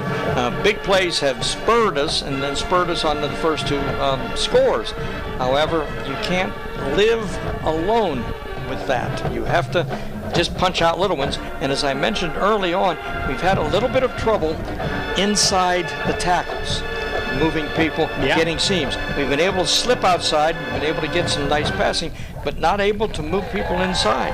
You've mentioned that all game, continuously not having people inside. We saw a lot of examples of that, and it's kind of funny because, again, we keep reiterating the score is 14-0, could have been 14-14, could actually be 14-7 right now, as the Bryce Hill touchdown on the second touchdown of the game, he fumbled it at the 1-yard line before he went in. He got the ball swatted out at the last second by the player chasing him, but he was able to recover in the end zone. And conversely, too, Tyler, it could be 21-0 or even 28-0 had we really taken care of business as we're capable of, I do believe. And it has been interesting to see how Joey Joy has played. Joey Joy, of course, coming in for not Shimon Walker, Javon Hardy. Shimon has been in the game a couple times, not really able to break free at all. But, well, the one time he did break free, too, we had a holding call. He slipped outside and had considerable yardage and brought back, of course, the 10-yard penalty from the spot of the foul. Even though Thiel has been utilizing Watkins, Thiel are currently averaging 0.7 rushing yards a carry, less than a yard. Using Watkins rather than Nick Barca. And in a situation like this, I think Watkins will be in for the rest of the game. Oh, I think he's their quarterback today. Next week, who knows? Because we came into this game expecting 2 other individuals, and this young man has stepped up. He's thrown a couple very nice balls, thrown a couple shaky ones, but has broke that pocket a couple times.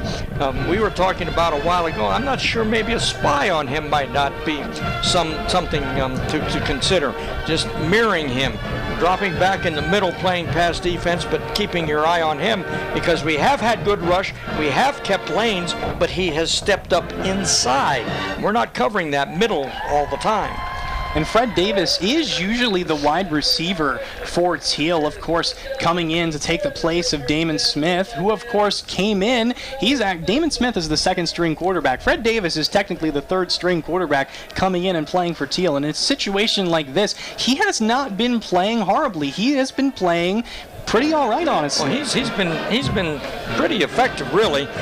course, we're not aware of any potential injuries to those other two young men that have played the previous 6 games, and that's always something. But absolutely, he has not let his offensive unit down at all, from my perception, anyway.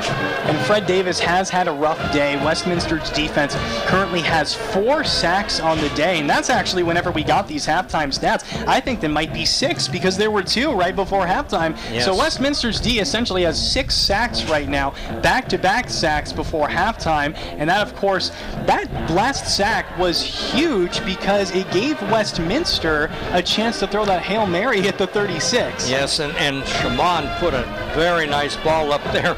You and I both thought we had come down with the football. Connor Cox, I believe it was, wasn't it? And he made a tremendous effort because there were 3 receivers down there, probably a half a dozen defensive personnel, and almost came up with because Shaman had put up a very fine throw. And for the run game, Westminster heavily utilizing Bryce Hill. We've seen Bryce Hill a ton, kind of alternating with Tyler Green. Again, Tyler Green coming in and fulfilling the backup role even more than Keanu Grice lately. Yes, of course, he's more of a power runner, and he has been able to slide off the tackle some. Once again, coming back to what we talked about just a little bit earlier, though, I'd like to see us be able to get between the 2 guards in the center a little bit, just to keep a lead play or a quick little hitter in there, block back, kick out, squeeze a little seam in there.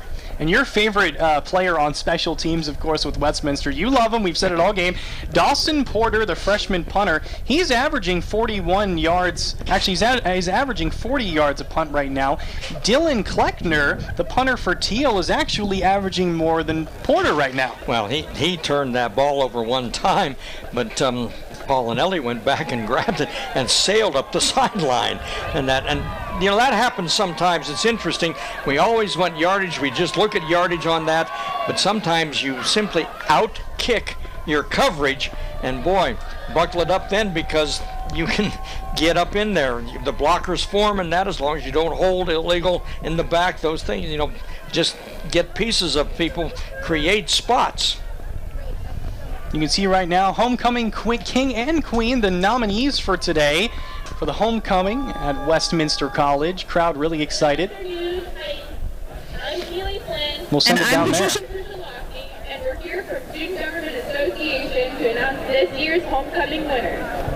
This year's nominees are Stephanie Bell and Jace Armentrout, Bria Braddock and Brett Bartholomew, Heather Haley and David Callahan, Courtney Jennings and Adam Himmelman, Abby Jones and Troy Holden, and Maggie Manolis and George Hunsick.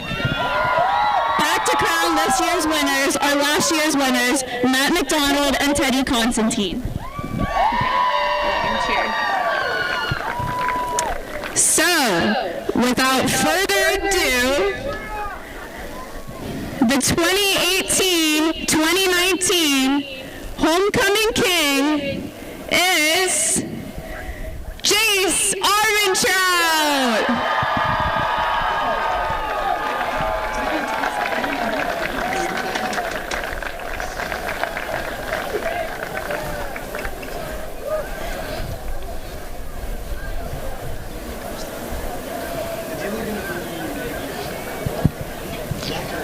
Hope he doesn't hit anybody with the scepter. Ladies, can you please step forward?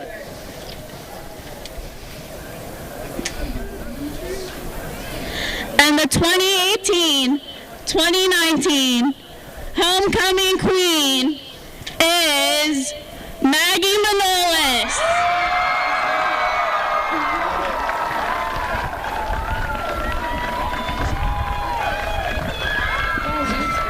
Congrats, Jace and Maggie. Go Titans! And a great sight to see as Jace Armentrout and Maggie Malonis, homecoming king and queen here at Westminster. Always exciting. Absolutely exciting. It's kind of a self-conscious feeling down there, but with extreme joy, and it's a fun part that the campus participates in the voting. And Kathy Richardson, again, the president of Westminster College, looking on, fans taking pictures. Jace is a really nice guy. I know him personally. He is always one of the most fantastic people to be in class with. Always cheerful, always happy. Plays video games, which is always great. And because of all those attributes you just mentioned, his popularity, the popularity vote of the campus. So there's no secret there. Getting their pictures taken. We will be sending it down to Emily Bondi shortly, who is going to have an interview with both of them. I think she is almost ready, trying to get set up. We're getting hugs from other people. And we will send it down now to Emily with the interview with the homecoming king and queen. Emily? Thanks, Tyler. I'm standing here with Jason Maggie, our newly crowned king and queen, so congratulations, guys. What's your favorite part about homecoming? Mine would have to be the competition between everyone. I love seeing all the posters and everything, and everyone was trying to outdo each other with everything they did. That was a lot of fun. And Maggie, what about you? I think it's just an awesome opportunity to represent our school and all the organizations I'm here on campus, and I'm just blessed to be, I guess I'm just overwhelmed. Well, congratulations, guys, and we're so happy for you. Tyler? Thanks, Emily. At halftime, it's Westminster 14, Thiel nothing, here on the home of the Titans, WCN. Westminster 18 attempts, 56 yards. The Thiel 22 attempts, 16 yards. Hi. Hoping for a crisp breeze to help keep you alert. Oh, he took a sip of water too. That'll probably help. You were probably going to turn down the radio too, so you could focus, right? Probably okay isn't okay. Right. If you see a warning sign, stop and call a cab, a car, or a friend. I think the water line is what really drove it home. I blew on him.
Testing. Why did the girl ask the mushroom to dance? Because he was a fun guy.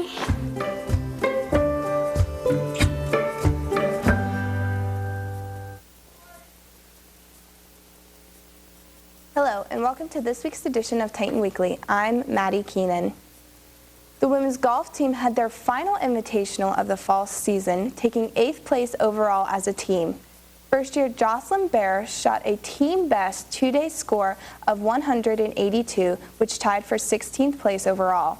Junior Emily Marcus scored next for the Titans, placing 27th in the tournament. The men's soccer team had a match against Geneva on the 6th, losing 2-1. Titan senior Shane Fallon netted the sole goal of the game, which is his second goal of the year, while senior goalkeeper AJ Bove collected 6 saves in an effort to keep the Titans in the game. October 10th, the men's team hosted Thiel for their senior night, shutting out the Tomcats 2-0. Titan seniors AJ Bove, Zach Morandak, Justin Brandt, Zach Frieda, and Shane Fallon were all honored at the event. Number 10, Nikki Reggie was named the Division III ECAC Offensive Player of the Month for his impressive gameplay in the month of September. Iregi scored a President's Athletic Conference best of 11 goals and tallied a conference best 25 points. Iregi is also 5th among the NCAA Division III counterparts in goals, goals, and tied for 4th in the nation in points per game. The women's soccer team traveled to Geneva on October 6th, bringing home a win 1-0 against the Tornadoes. Keely Biersick had the sole goal of the match. On Tuesday the 10th, the Lady Titans hosted Thiel College for their senior night. The Titans came away with a 5-0 win against the Tomcats. Seniors Emily Irvine, Mackenzie Gruber, Keely Biersick, and Angela Bow were all recognized in the event. Keely Biersick completed her final night in Bury Stadium with her very first hat trick, totaling her season to 9 goals. First-year Ashley Frank was recently named the PAC Rookie of the Week, totaling 2 shots in Westminster's PAC victories over Waynesburg and Geneva. The women's volleyball team continues to dominate the PAC, bringing home wins against Chatham and Bethany in the Bethany-hosted tri-match. The ladies won 3-0 against Chatham and 3-1 against Bethany, bringing their winning streak to 18, which broke the previous school record. Junior Riley DeGeorge was named the President's Athletic Conference Player of the Week for the second week in a row. She had a record of 33 kills, 44 digs, 5 blocks, and tallied 3 service aces over the last 3 games. The women's tennis team hosted Thiel on Monday the 8th, winning 8-1. Junior Margot Mason, who was recently named the PAC Rookie of the Week for a second week in a row, defeated her opponent in straight sets 6-0 and 6-0 at the number 1 singles. Alex Marzuka also won at the number 2 singles 6-0 and 6-1. Mason and Marzuka had a straight set 8-0 victory at the number 1 doubles, while Julia Serbati and Sarah Small won at the number 2 doubles. That's it for this week's edition of Titan Weekly. I'm Maddie Keenan on Coach's Corner. Welcome back to Bury Stadium. I'm Tyler Helvin, alongside me, Scott Reniger. Currently 14-0 at halftime. Titans have the lead. We were talking about how this game could be a giant assortment of different scores. Could be 21-0, could even be 28-0, could be 14-0 Thiel. I mean, so many circumstances could have changed the outcome. Believing in alternate universes, there would have been like about 20 would have pertained to this game. Yeah, so football is such a game of ifs and buts because of the number of people that participate. We have so many young men out there, 11 offensive players at a time, 11 defensive players, 11 special team players, substitutes in and out, using a variety of personnel, and all of those that are on the field at any one time, all 11, have to click like a machine for the machine to run perfectly or close to it. Now the kick is off. Ball fielded back at the 9-yard line, heading upfield. There's a flag. And a flag on the play. And good coverage out here. The 20-yard line. Nice coverage. Try to catch his number. Looks like 84 or 24. 24, I believe. Yes, number 24. True Johnson, the one on the return. Dwayne Brown did a very nice job of holding that outside, not allowing them to come across and get outside, and very effective job that time. Receiving team, 10 yards from the end of the run, first down. That penalty is going to put Thiel back into their territory even farther, 10 from the end. That was a good job because we had it on the 10, and now back from there half the distance, or 10 yards, and bingo, they're on the 10-yard line. We'd like to thank Jack Carson for our homecoming college video that you said that you saw during the break prior to coming in out of halftime. There's a handoff to Watkins. They've been using him. Gets nowhere. About a 1-yard gain. Jace, also the homecoming king you saw at halftime, was our director for Coach's Corner at the beginning of the year. So we want to thank him too. You know, it's interesting once again, because you've been wondering where he is all game. Number 5, Nick Barca. I'm just curious as to what his physical condition might or might not be, Tyler, because he's not out there now to start the second half. And he has been a go-to person for them. Fred Davis still in at quarterback for Thiel, 2nd and 8. Davis running left. throws, caught for a gain up to the 15. What a throw, what a catch on the move, because we were on him like hounds on a rabbit. They were after them. Jamie Sommers, the wide receiver, the one to make that snag. It'll bring up a 3rd and manageable for the Tomcats.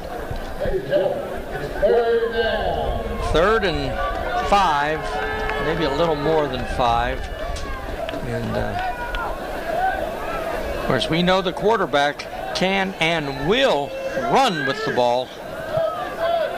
Ball at the 15-yard line.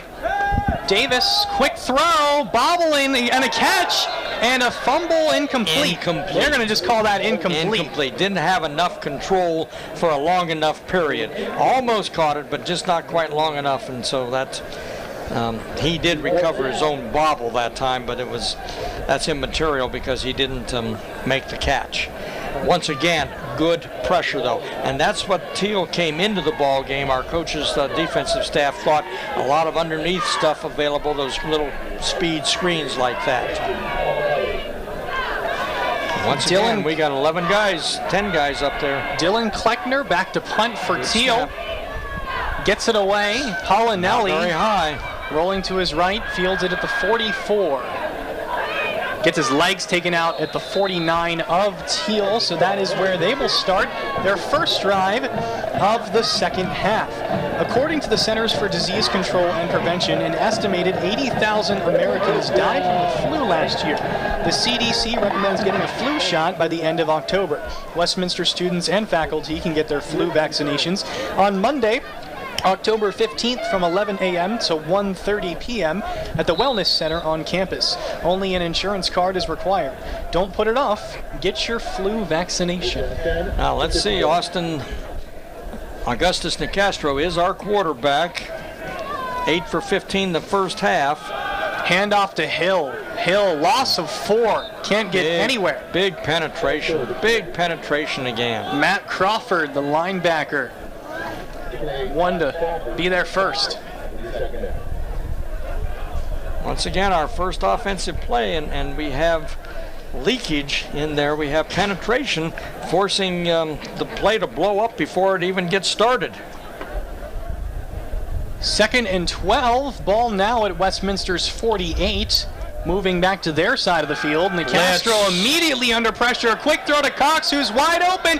Cox has the first down and more, up to the 34. That was a sweet play. They had a middle linebacker blitz. He came flying in there clean. I'm thinking, oh my.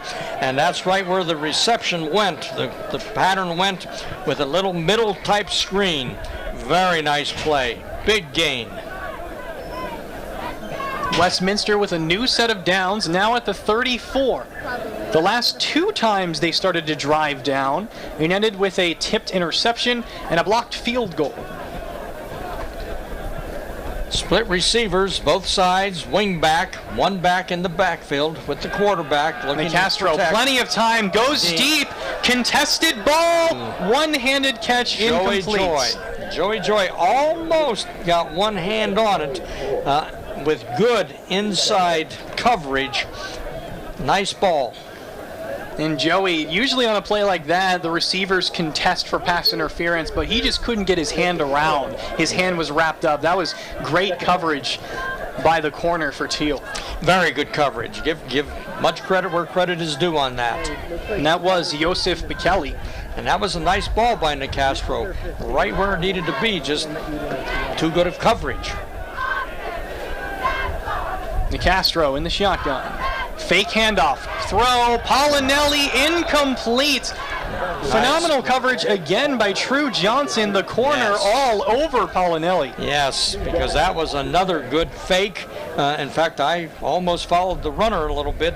Good fake, good ball handling, good route, slant route, good attempt, and outstanding coverage. That's two plays right here where they've had just excellent coverage. 3rd and 10. 3rd and 10, ball at the 34-yard line. Westminster's 1 for 6 on 3rd downs today. Blitz up the middle, quick throw to Cox again, same play as last set of downs, and he'll get the first down. Now, moving the chains. 13-yard gain. Again, Thiel dialed up the middle blitz. And again, exact same underneath play route. as the last set of downs. Blitzed up the middle. Connor Cox wide open on the slant. Yeah, that's a nicely drawn play by Coach DeMayo. Westminster trying to get some points at the 22. Motion. Oh. Nicastro hands it off to Hill. Hill weaving his way forward. Gets away and a touchdown! Made something out of nothing. What a run! Well, pretty key block there by number 66. Number 66, I'm scrambling. Cameron Mika, 6'3", 290-pound sophomore, pulled out, led that play, kicked out, and Hill stepped inside of it and then hit that sideline, hit his stride. This is the type of consistency that has to prevail. Westminster finally able to score after the 2 drives in the red zone. Came up with nothing. Finally able to break through. Here's Cyback for the extra point. Kick is up. No problem. And it's good. So Westminster up 21-0 with 11:17 left in the third quarter.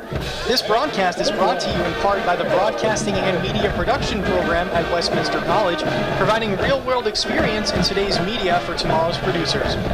We are very proud of our students and the work of our talented alumni who are working all across the country for the likes of NBC, Fox, CBS, ABC, and ESPN. See what they've been up to at WCProud.com. That's WCProud.com. And of course, we've highlighted them with some of the interviews at the end of each quarter with alumni who have gone places. Have definitely gone places, and the one place we can't always get an interview is ESPN, where we have one of our very proud alums up there. Denny Wolf and Bob Bronlick both. Yes, exactly. Got to interview Bob Bronlick last year for Coach's Corner. That was really fun. He was really happy to be back here. Now the kick. Line drive. Fielded at about the 9. This is Darian Mosley who gets good wrapped coverage up. there. I think number 4 maybe. Number. They're coming off and they're hard. They're dodging in and out. It was a single digit that really filled that gap. Is that 8 or 9? That's a 9, I believe. Tomcats starting at the 28 yard line. Fred Davis still in at quarterback. Give. Hand off to Watkins. Watkins gets nowhere, still trying to break free a little bit. He was a big threat in the first half, had big chunks of yardage, but so far, knock on wood, the Titans have been able to contain him in the second half. Yeah, consistently, we've been able to shut down their running game. Not totally, but pretty effectively, consistently, and puts them into almost a passing situation. Trips out here to the field, to their right, Thiel's right, and a zone block. And off to Watkins, stopped at the line. Third down. That time Thiel had 3 receivers to the right, which would be basically the field, and then they tried to run a slant back into the shorter side. We're talking about alumni. We also have Ben Weber at ESPN. 3 alumni of Westminster all working at ESPN. Which is an absolute credit to the department and the work you folks do all the time, Tyler. That's not even including Sebastian Salazar, who's the head soccer coverage man. And third down, incompletion. I think the Titans got lucky. Marvin Liberiste was in coverage all over the receiver before the ball got there. Titans, that actually should have been pass interference on the Titans. I'll give Thiel that. Could have been. Their coaches were looking over on that sideline. So it's 4th and 7, ball at the 31. Paulinelli again getting a chance to return. The ever dangerous Paulinelli deep. Longest return today was 26 yards. Low snap gets it away. Polinelli fields it at the 37, goes down to one knee, and that's where the Titans will start. If you missed the 39th annual Lawrence County Band Festival, you missed a spectacular showcase of our area marching bands. See the entire festival every Wednesday at 8 a.m. and 8 p.m. on Westminster's WCN network, or watch it anytime online in our WCN Vimeo channel. Just go to vimeo.com/WCN247 and click the follow button to subscribe. Now the Titans have their play trot out to the field. Kind of tight splits, not necessarily foot to foot, but tight.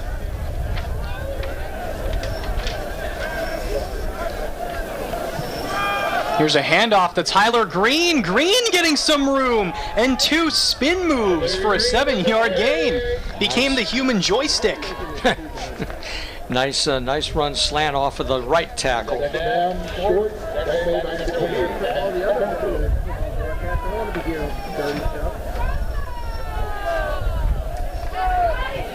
Second and 2, ball now at the 46-yard line. Again, fake handoff and a quick throw to Connor Cox. Once again in coverage, making the catch. They've run that play about 3 times, constantly going to him. Slanting over the middle. I believe the key to that is we're getting good ball handling, and if that ball handling just freezes that coverage just a little bit, Nicastro threaded that, and that was a rifle in there. That was a very good toss, very tight, and a wonderful catch by Cox, too. New set of downs in Thiel territory. Ball at the 42. Nicastro fakes the handoff.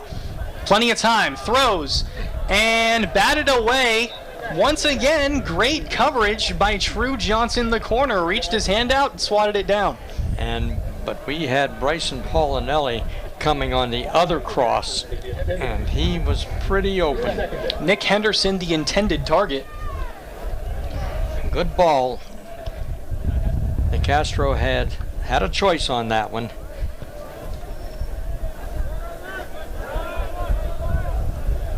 So 2nd and 10, ball still at the 42-yard line. Westminster trying to break away and make it a 4-score game.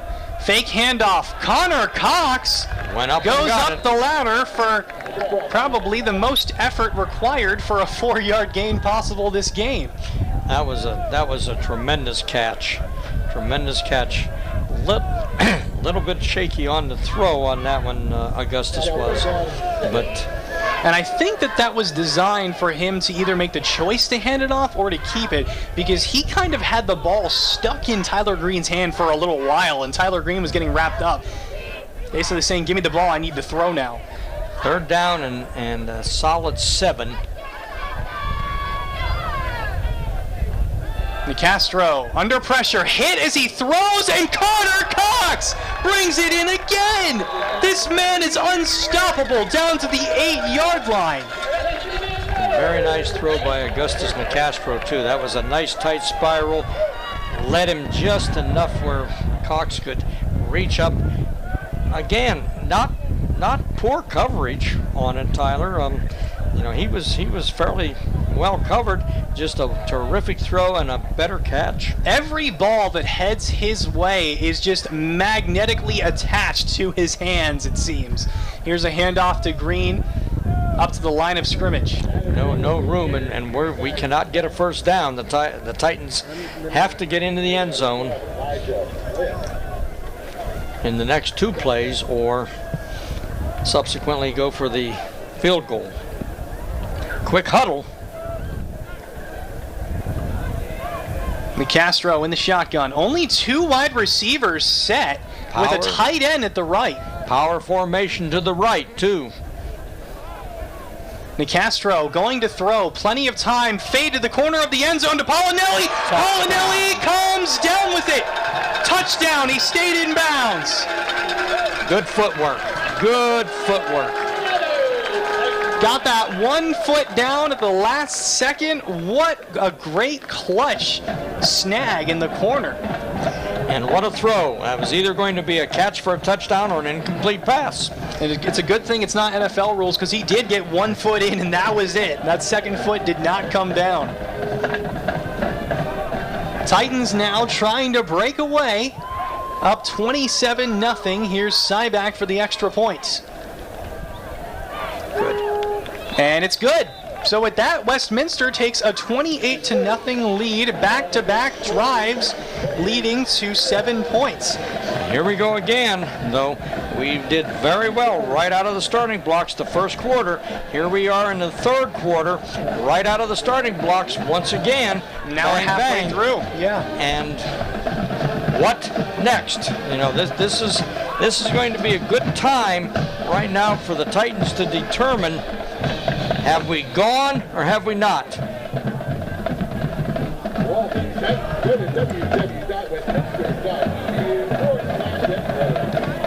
Number 12s.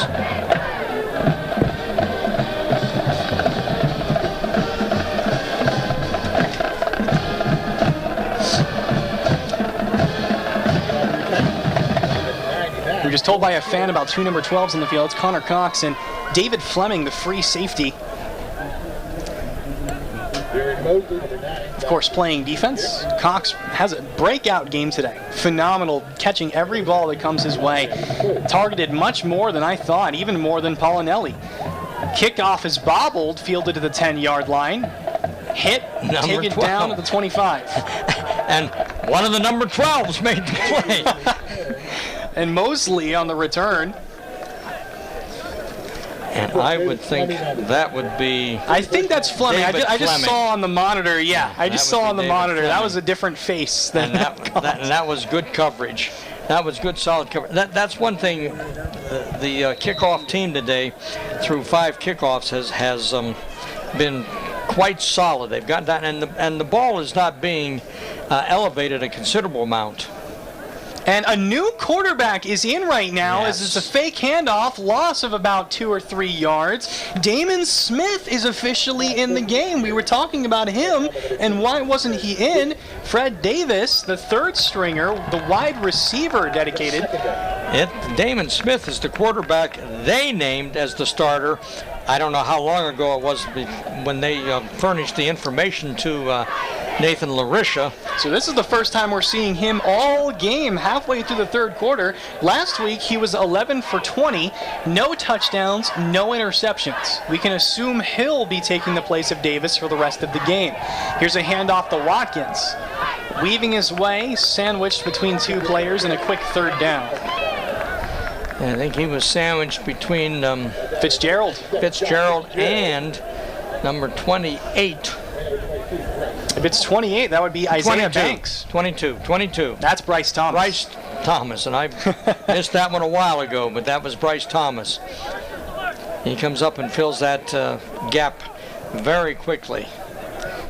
Update on scores around the league. Bethany currently ahead of Carnegie Mellon 7-3. Case Western dominating St. Vincent 24-0. Grove City ahead of Waynesburg 14-0. And Damon going to scramble for a first down and more, all the way to the 45-yard line for a monstrous game. And he's slow getting up. And he'll remain in the game, I believe, but he's slow getting up, so I wouldn't think he'd be carrying the ball this next play. We ran a twist on the right side of our line that time, and doggone it, they hit right where the twist was. Last game update, we're going to keep a heavy eye on this one. This would be one of the biggest upsets of the season. Geneva currently ahead of W&J 14-13 in the second quarter. That would be a huge, just monstrous hit to the standings in the pack. Watkins breaks away for a 9-yard gain. Straight dive play up over the left guard, between the left guard and left tackle. Straight dive. W&J, of course, currently undefeated. They took on Case Western and won. W&J, the only undefeated team in the pack. So if they suffer a loss to Geneva, not only would it be one of the biggest upsets, but that would open up the standings and let other teams potentially have a chance at winning the pack. Second and less than a yard, second and inches. Smith in the shotgun. Hand off to Watkins. Watkins gets the first. Watkins with the carry. Okay, now it's time for the defense to step up once again. Thiel in Titan territory on the Westminster 42-yard line. Time to tighten up. And it's funny, last week we said it again, Damon Smith was 11 for 20, no touchdowns, no interceptions, had nothing really on the run game, but like earlier in this drive displayed, Smith has wheels. He can be elusive. Quick. He's quick. Ball now at Westminster's 42. Smith keeping it, runs into a wall, and dives forward still for a 1-yard gain after the hit. Joey Lane just squatted right down in his spot, protected his gap, and bang, quarterback ran right into him. That's really just the importance of keeping your lane, playing your slot. Everybody's designed a particular area, Tyler, and once you venture out of that, you've created a potential situation. If you can squat in it, you've also prevented a lot of offense. Thiel taking a long time to come back out, getting a lot of instructions by the sideline.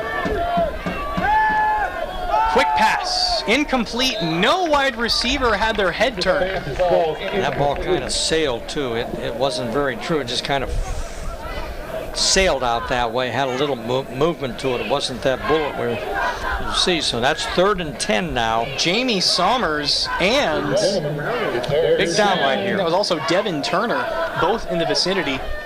Could have had a chance at the ball for either of them, but couldn't get their head around. That was just a miscommunication, and that does bring up a big 3rd down, because at the 42-yard line, down 28, you think they'll go for it? Well, that's a good question.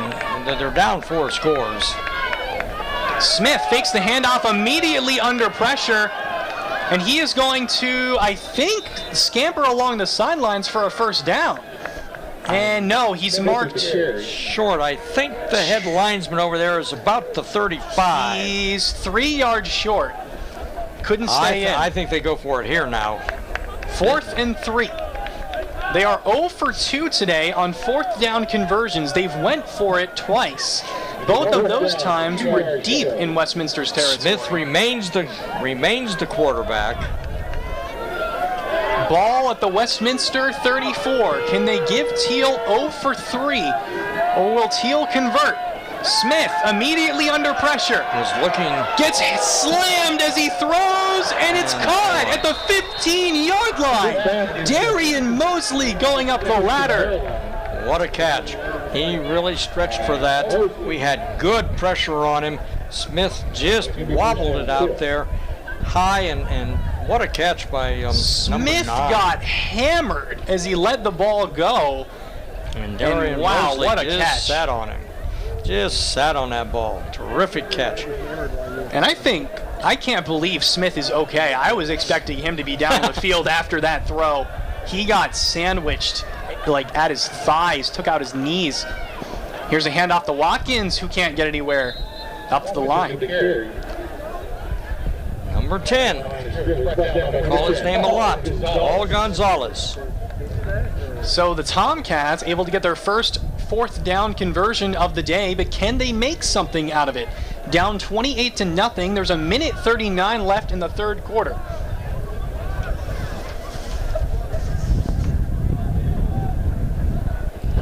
Ball rests on the right hash, Thiel's right hash.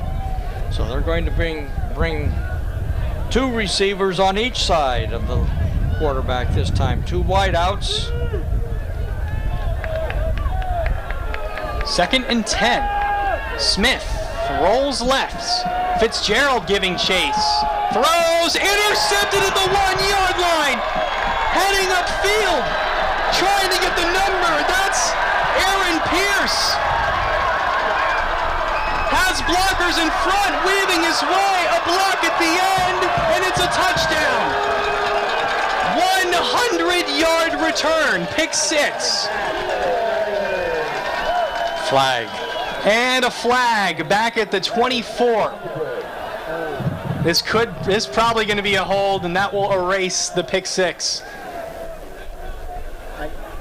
We just now saw that at the end. It's going to be either a hold, block in the back, something on us. It will not count, guys. It will not count. because it's going to be a penalty on us. Haven't seen any signals yet from the officials. They are talking about it for a long time. Picking it up, and it's waved away.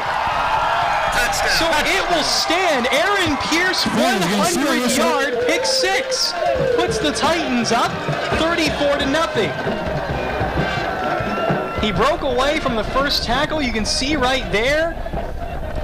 He caught it on the Had Marvin Liberiste in front of him, then another blocker, Paul Gonzalez. He caught that on the dead sprint too. And that was a terrific read by Pierce. Grab, caught it in full stride, and boy, just hit this opposite sideline. Came from the defense's right side of the field, clear over. Kick is up. And the kick is good. Well, after giving up a couple of plays on that particular series by Thiel's offense, a wonderful grab down here by that wide receiver, and another couple plays, what a change. Let's send it down to Emily Bondi quick. Emily, what's the atmosphere down there on the sideline, especially after that interception? Yeah, Tyler, everyone is very excited on the sidelines. The cheerleaders are screaming, and as you can see on the television, Javon Harvey is going crazy down here, so all the players are super fired up and everyone's jumping around. So they're definitely very, very excited about that. Thanks, Emily. And again, that interception puts them up 35-0 after the extra point. 5-touchdown lead. I think Westminster can be kind of comfortable right now, but have to finish the game. Still have a whole quarter to play. Well, you know, I think we go to that question now, Tyler, of consistency. And I wouldn't be surprised, maybe not yet. I don't think yet we're going to see a lot of substitution, but we are probably going to see some very important plate replacements moving in, getting some minutes on that clock. It's a line drive kick, fielded at about the 5-yard line. Returner heads up field and smacked down at the 24. I think number 12 again. Keandre Hood, the return man. Now Thiel swapping out some of their key special teams players. Darian Mosley has been the returner all game for Thiel. And that was number 12. I think we've called his number before on coverage today.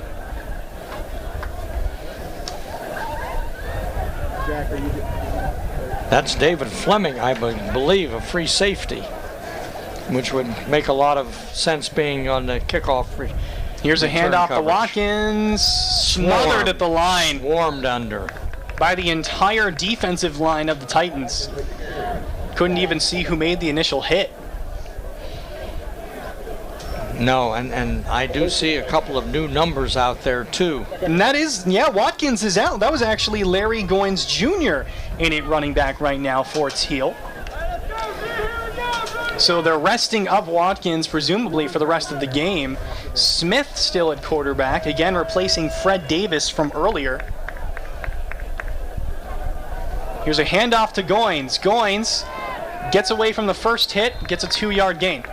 Number 96, who made the last tackle and this time blew that play up, Dylan McGill, a 6'3", 270-pound sophomore from Kiski area. Really, and the quarter ends, really made a nice play that time. That's 2 consecutive plays. So that's the end of the third quarter. Westminster has a 35-0 lead over the Tomcats. Emily Bondi has an interview with recent WC grad and former Titan remote crew chief, Brad Kolsar. Emily? Thanks, Tyler. I'm here with Brad Kolsar, a recent graduate from Westminster College, and you are now down in Pittsburgh at NEP. Tell us about it. So I'm working at a place called NEP. We basically we do come with the broadcast stuff with basically like ESPN, NBC, WWE. We basically run the kind of get the broadcast, all the equipment, and we build the remote trucks and kind of get them like prepped for show to show. Basically just leasing them out to the different networks. So yeah, it's been a great experience so far, and definitely enjoying being out there and kind of getting in this field. Well, it's great to have you back for homecoming, and it's so good to see you. Hey, thank you guys very much. Tyler?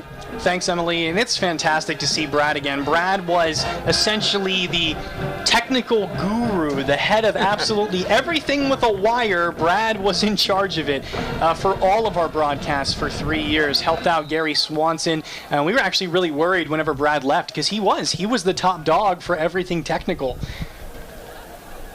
Smith, back to pass on third down, throws, misses his receiver. An overthrow to Devin Turner.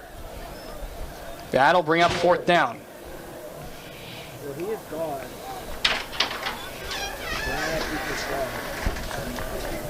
Some local scores of interest right now. Ohio State ahead of Minnesota 23-14 with 7:20 left in the fourth quarter. Notre Dame currently losing to Pittsburgh 7-0 in the first.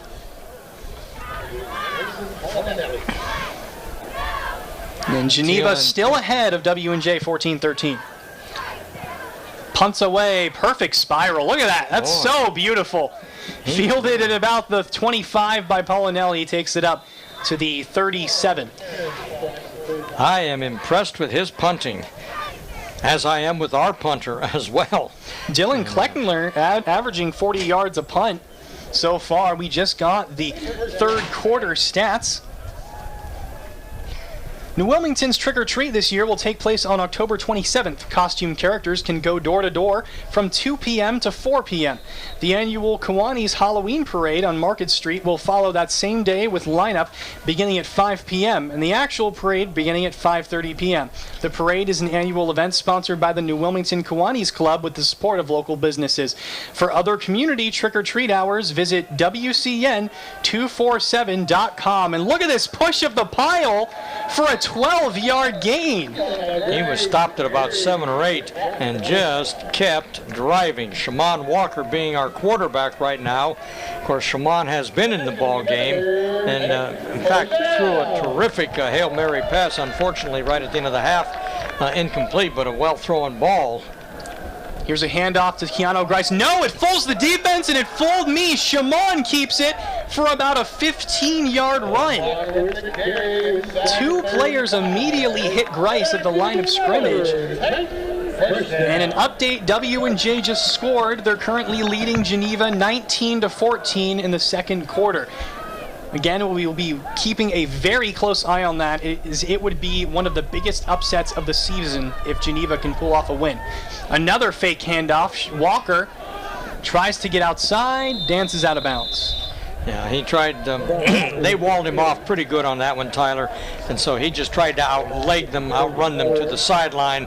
Unfortunately, they just flowed right with him, and Shimon just, why take the hit, why bury it, and continue on. Now, passing that time, the Castro did have a couple of very good tosses last. He's out of the game right now. I think from this point on, this is Shimon Walker's ball game.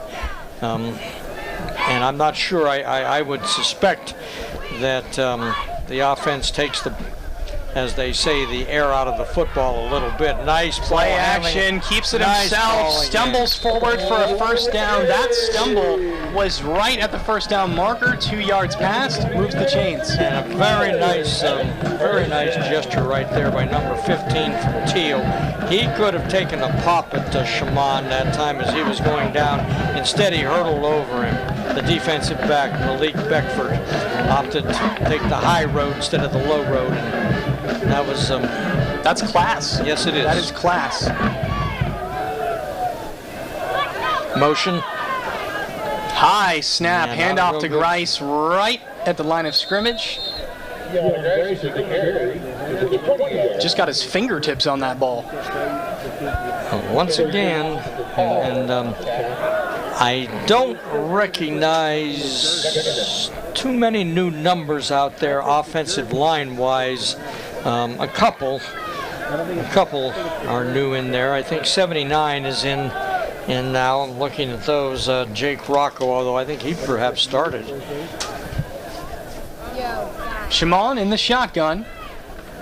Hands it off to Grice, who gets wrapped up around his shoulders at the first down marker. Almost broke. That was very close. That was very close. Grice almost broke through there. That linebacker just managed to get a hold of him high, as you said. Had he gone low, I'm not so sure we wouldn't be dancing in the end zone right now.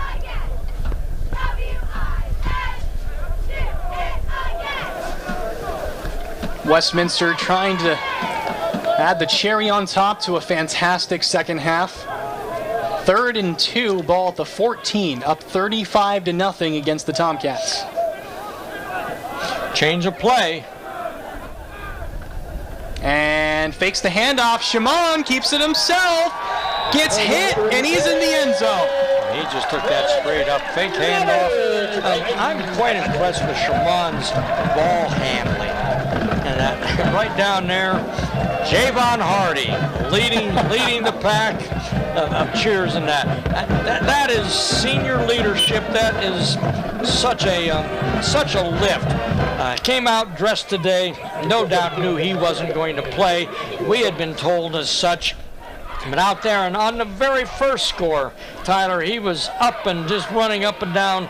Great leadership after a scare last week. And that's just, having coached for as many years, it's just so gratifying to see that type of leadership take over. Extra point being good. Now a 42-0 lead. Speaking of Westminster, 3 Westminster College student-produced pieces received awards from the Broadcasters Education Association. Coaches Cope with strict NCAA social media rules by myself earned a Student News Award of Excellence in the News Competition category. The Theater Westminster Tin Man Who Needed a Heart by Ali Soror also earned a Student News Award of Excellence in the News Competition category. And Ghost Witch Mary Black by Troy Jackson earned the Student Best of Show Award in the documentary category. The awards will be presented at the 2018 conference, October 18th through the 20th at the University of Houston. See their work and more at wcproud.com. Mr. Weaver will actually be going there with me. Unfortunately, the other two are not able to go.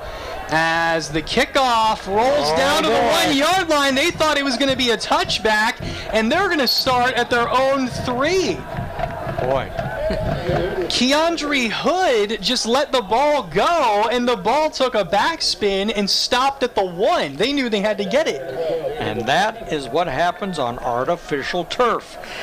You just never quite know. A football being oval like it is, oblong rather, it's you're never quite sure. But boy, that was near disaster for another touchdown. Starting from their 4 now. Some new numbers out there, as we said, but there are still some stationary numbers out there as well. Handoff up the middle, gets a gain of about 2. And that is Watkins is back in. Watkins, the starting running back, they're actually utilizing him still in the 4th quarter.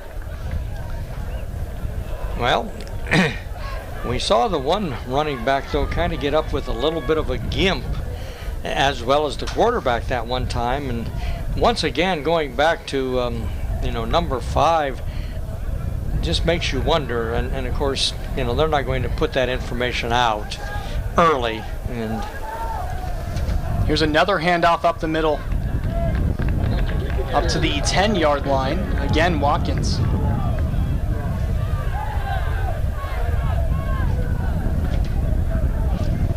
It'll bring up 3rd and a long 4. Ball at the 12-yard line. Looking for some new numbers out there. Ladies and gentlemen, 3rd down.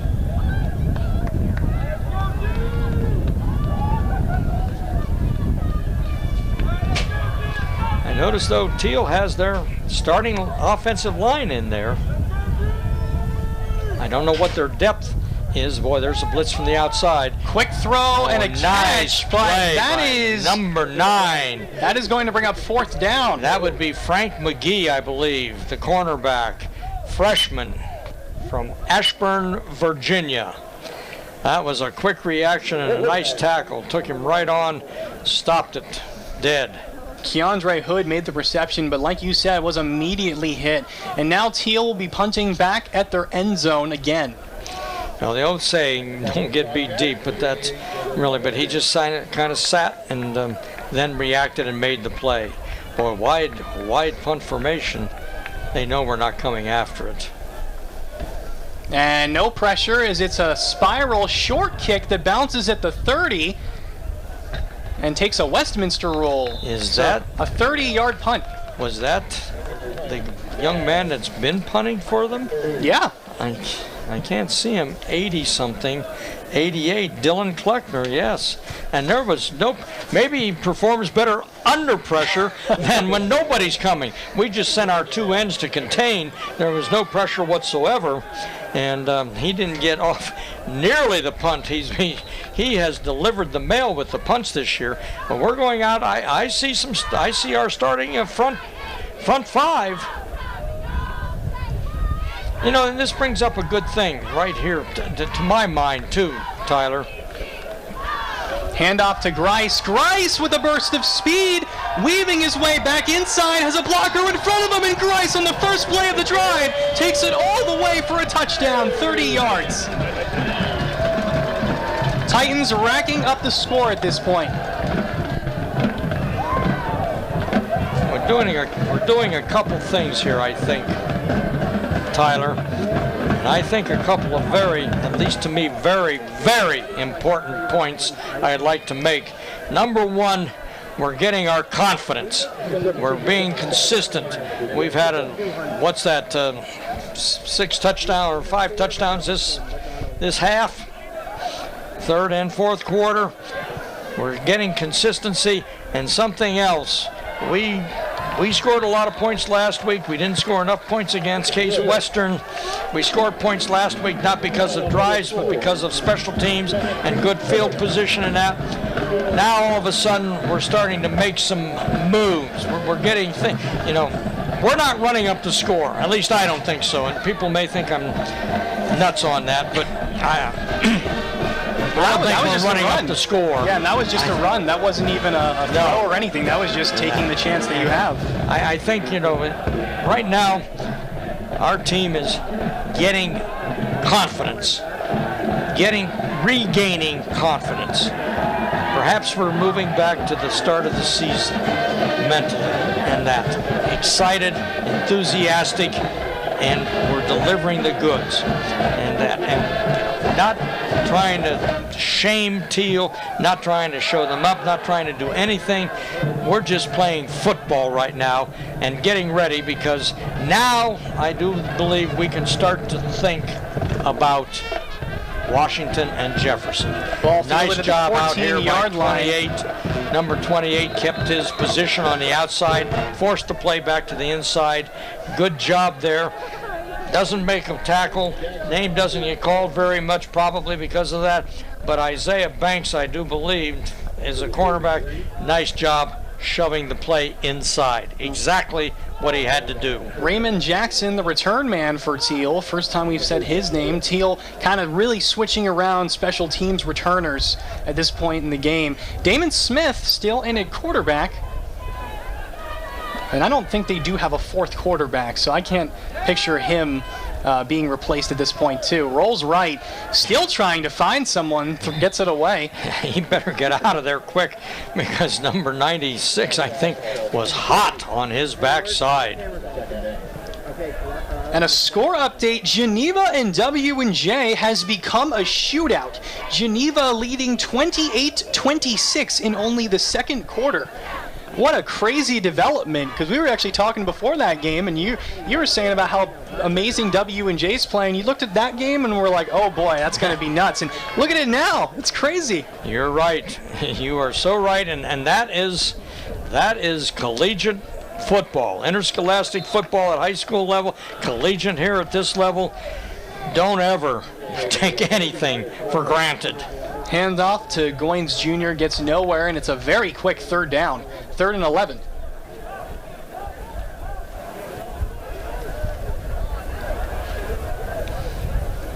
.8:25 left in the fourth quarter. The Titans with a 49-0 lead, looking to have their biggest win of the year right now. Smith, under pressure, breaks 2 tackles, breaks another tackle, weaves inside, and he's finally shoved out after a 5-yard gain. Thought he was going to get the first down. That was 3 tackles missed. But that brings up fourth down. That brings up a 4th down, and Brad Dickinson had good pressure coming from our left side to Thiel right side, but then our tackle wasn't able to quite get out to the point of attack. So the Titans will get the ball back again after that 3-and-out. Punt is very high, and a fair catch called. A diving snag at the 26-yard line. Number 16. Ian Valente, the return man now. That was more like the punts we've seen from the Thiel punter.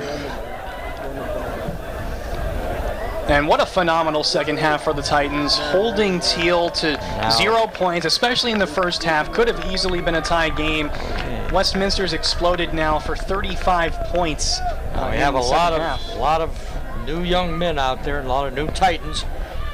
Cole Kononetska, I'm sure I butchered that name. He is in at quarterback now, the 3rd stringer. Konechka, this is correct pronunciation, as a handoff goes nowhere, loss of 2. Now it's time for these young men. They're getting some playing time on homecoming day. A lot of folks here, a lot of alums, a lot of parents, a lot of students. Curious to see what Konechka can do. I have never even seen him play once yet. It's always either Nicastro or Walker, and there really haven't been any blowout wins either this year. Here's a handoff. Trying to get outside, nothing happening. That's Isaiah Canton in at running back. I mean, trying to run a zone play and just not getting sufficient enough push on that left side. 3rd and 13.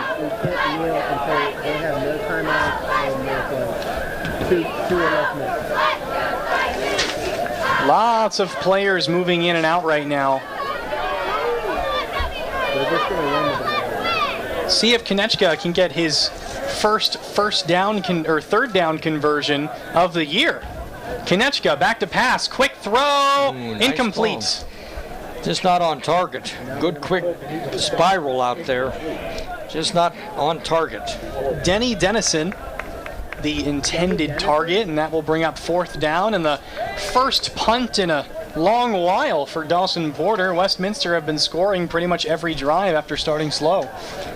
Interesting to see now if Thiel comes after this. I don't think so. They've only got 3 up. They could bring somebody from the outside. No.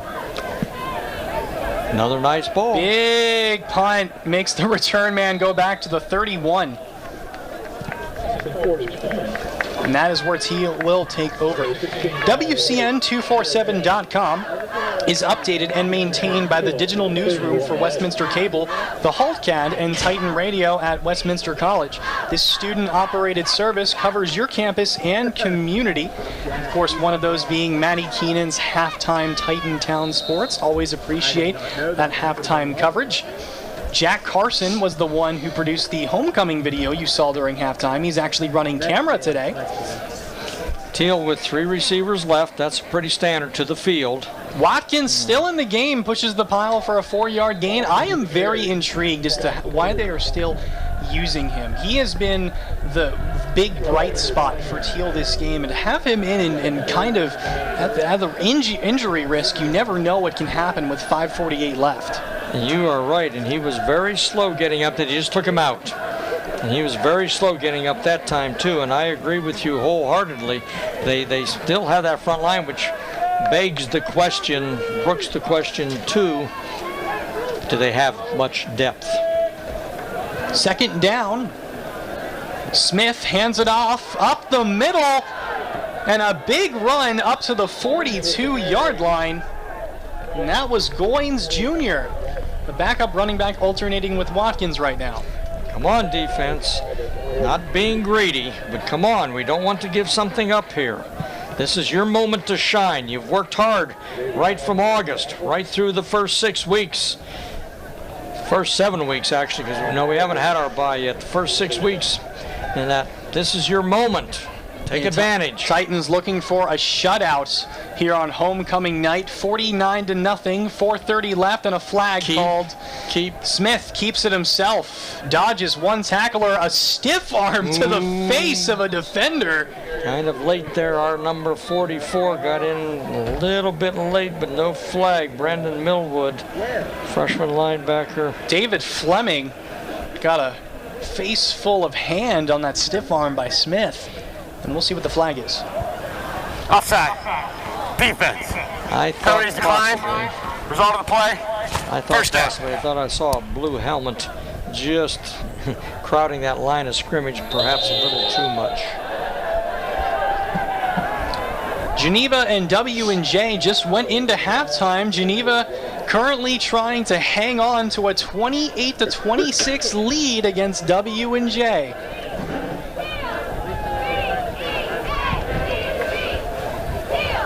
Ball now at the 30-yard line. Handoff. No, a fake handoff. Smith keeps it himself along the outside. Our right defensive end got bamboozled there pretty good. He went for that inside fake and didn't maintain his control outside. Ball at the 20. Leverage. 23-yard line. They're going to say he stepped out. I thought he actually made it to the 20. He's 3 yards short of the first down marker. And obviously at this point with 4 minutes left, Thiel's not scoring 49 points. But for Westminster pride, of course, you want to get the shutout and not give up the garbage time touchdown. Well, even beyond the shutout and stats and all that, is these young men, this is an opportunity for them to play. So make plays.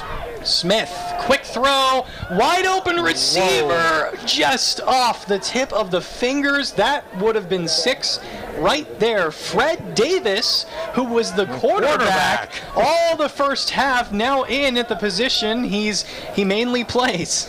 That looked like we came off of coverage that time. Our middle linebacker had picked up the receiver coming down the middle, running kind of a post pattern, picked it up, and then released it, and our safety was way deep.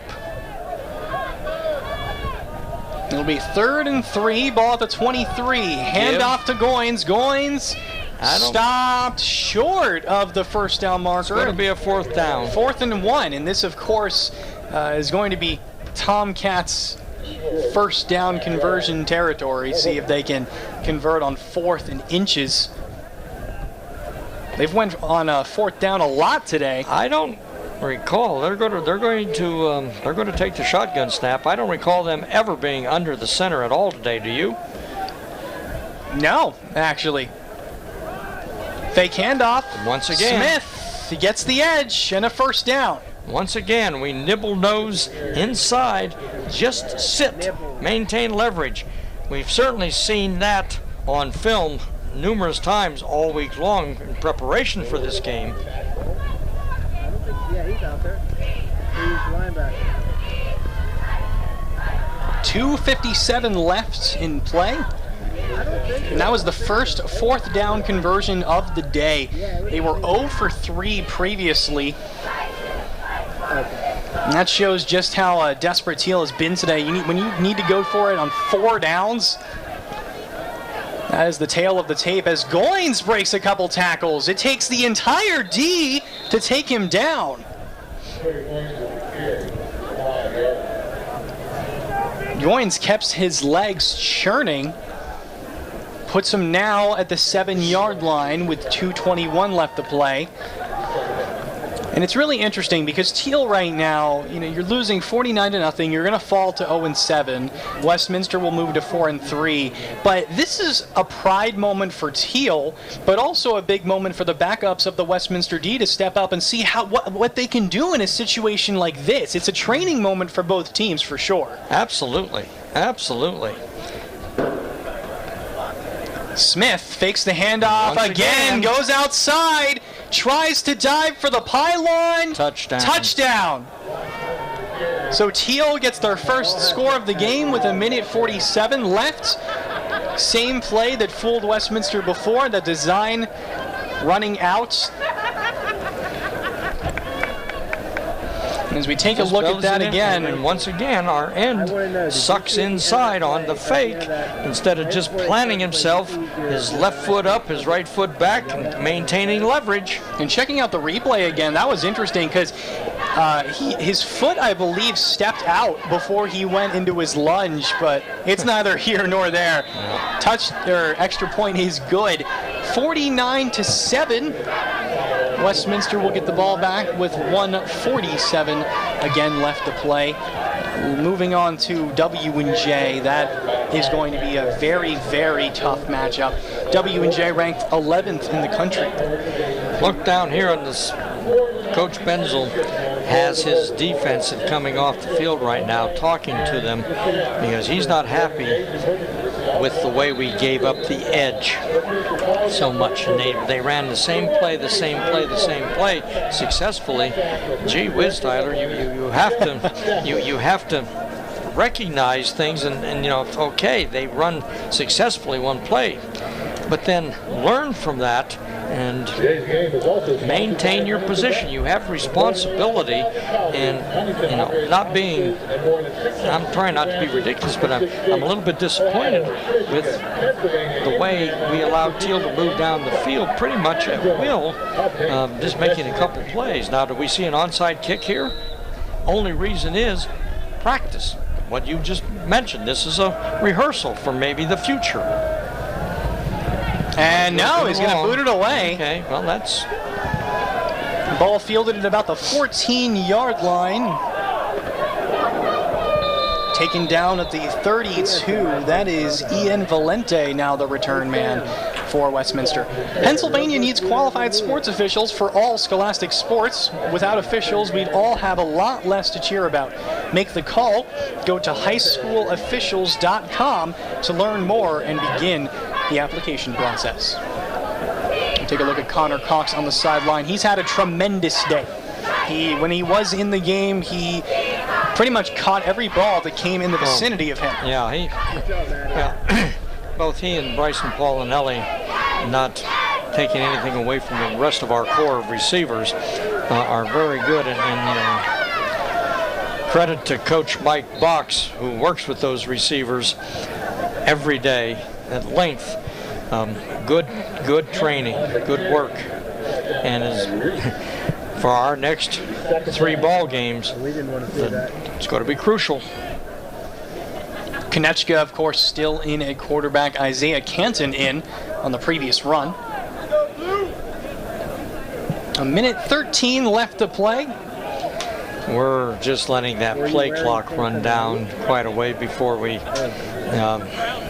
snap the ball and just run out. And this may be the last play like this. And Canton trying to dance his way back the line of scrimmage, can't get anywhere. They'll bring up 3rd down. Okay, they haven't put the ball in. Yeah, they have. They started the 35-second clock. I was going to say we can't take the victory. Well, we can take the victory formation and just kneel. And let the clock run out. We can't let it run out. There's a discrepancy between the play clock and the field clock. So now 3rd and 12, 15 seconds left. Should be the last play of the game. Handoff by Canton. Spins out of a couple tackles. Tries to get the edge, but can't. Great effort on the last play of the game as the clock strikes 0. Westminster gets the victory, 49-7. An explosive second half leads to this victory. We'll be right back with our post-game wrap-up on the home of the Titans, WCN. Bye-bye. Hi. Hoping for a crisp breeze to help keep you alert. Oh, he took a sip of water too. That'll probably help. You were probably going to turn down the radio too, so you could focus, right? probably okay isn't okay. Right. If you see a warning sign, stop and call a cab, a car, or a friend. I think the water line is what really drove it home. I blew on him. Welcome back to Bury Stadium. I'm Tyler Helvin, alongside me, Scott Reniger. Westminster has a 49-7 dominating victory in the second half, put up 35 points in the third and fourth quarter. And this game was a really close game, honestly, in the first half, Scott. It was 14-0. Absolutely, 14-0, and of course you cited very appropriately, Thiel could have been on the board once, maybe twice, maybe a 14-14 or 21, a lot of possibles there. But what impressed me as much as anything is what we talked about, and we talked about it throughout our broadcasts, multiple, is that consistency. Perhaps we saw some of that develop the second half. We've not been coming out of the starting blocks necessarily quick. We came out real quick today in the first quarter. Yeah.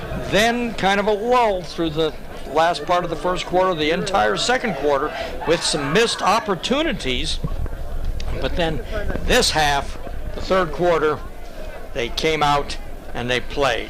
They did play, and they played well. Again, reiterating, they put up 35 points in the second half, up 14-0. We talked earlier about how it could have been an entirely different ball game. Thiel could have even had the lead, given certain circumstances, to the point where Bryce Hill's big touchdown that he ran for as the second score of the game was fumbled at the 1 yard line at the end, recovered it, and if Thiel would have got that, who knows? Absolutely. Something Emily might think about asking Coach Benzel as he comes off the field now, is he somewhat pleased with the consistency we played with the second half? We played a complete second half, and I guess that's kind of an understatement. We scored, 5 touchdowns, but we played with some consistency. Of course, one of those was an interception return for a touch, but we had some consistency, and that's what I think we've been kind of missing here and there, Tyler.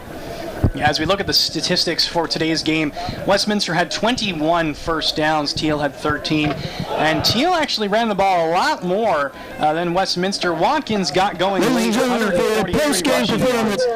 He was averaging 3 yards a carry. Westminster averaging 5 yards a carry, 176 rushing yards, but it was the receiving yards. Thiel had 61 compared to Westminster's 239. We have a stat like that tells the story. And that's a line blocking, that's a quarterback throwing, and receivers going up. Cox, Polinelli going up and making some terrific catches, which they're capable. And once again, credit to Mike Bucks working with those receivers. He drills them and drills them hard, and obviously work pays off. Not to miss the other coaches, but the receivers did step up big today. Yeah, they did. And the Westminster Marching Band will actually performing. They're starting to perform right now for the post game. If you missed the 39th annual Lawrence County Band Festival, you missed a spectacular showcase of our area marching bands. See the entire festival every Wednesday at 8 a.m. and 8 p.m. on Westminster's WCN network, or watch it anytime online at our WCN Vimeo channel. Just go to vimeo.com/WCN247 and click the follow button to subscribe. Let's take it down to Emily Bondi, who has a post-game interview with Scott Benzel. Thanks, Tyler. I'm here with Coach Scott Benzel. Now, Coach, it is homecoming. How important it was, though, to come out here and really keep your players focused coming off of a 2-game losing streak? Yeah, it was a tough week for us. Back-to-back losses is something we're not used to. It was unfortunate, but we put ourselves in that position, and we also put ourselves in the position to win today, so I was happy for our guys. Talk about, you guys really had a consistent second half. How important was that, and really, what is your thoughts on that? Yeah, I wasn't real thrilled with our first half, to be honest with you. I thought we did a lot of things not what we should be doing. I felt like we kind of, I don't want to say we were lulled, but we weren't playing the way we were capable. Second half, we woke up, and that was results of a really good second half. Aaron Pierce, he had a 100-yard interception with a pick six. Yes, talk about that. That's awesome. I was going to be very upset. We had a penalty on the play, and I was hoping that wasn't going to take something that could have been something, maybe a school record. It was special. So I was so excited. I love Aaron. He works so hard. It was really cool to see. Congratulations. Thank you. Go Titans. Tyler? Thanks, Emily. You can hear more from Coach Benzel regarding today's game on Coach's Corner every Thursday and Friday nights at 6 and 7 p.m. and Friday and Saturday mornings at 6 and 7 a.m. and noon. Each week, our reporters interview Titan coaches and players, breaking down the last game and previewing the next. Coach's Corner on WCN. Watch it on demand anytime at our Vimeo channel. And, of course, the upcoming contest for the Titans is... biggest one of the year besides Case Western. They're taking on W&J, who are coming down to New Wilmington. W&J, of course, ranked 11th in the country. Currently losing to Geneva, though. We haven't gotten another update on that, but heavily, keep your eye on that. Keep your eye for sure.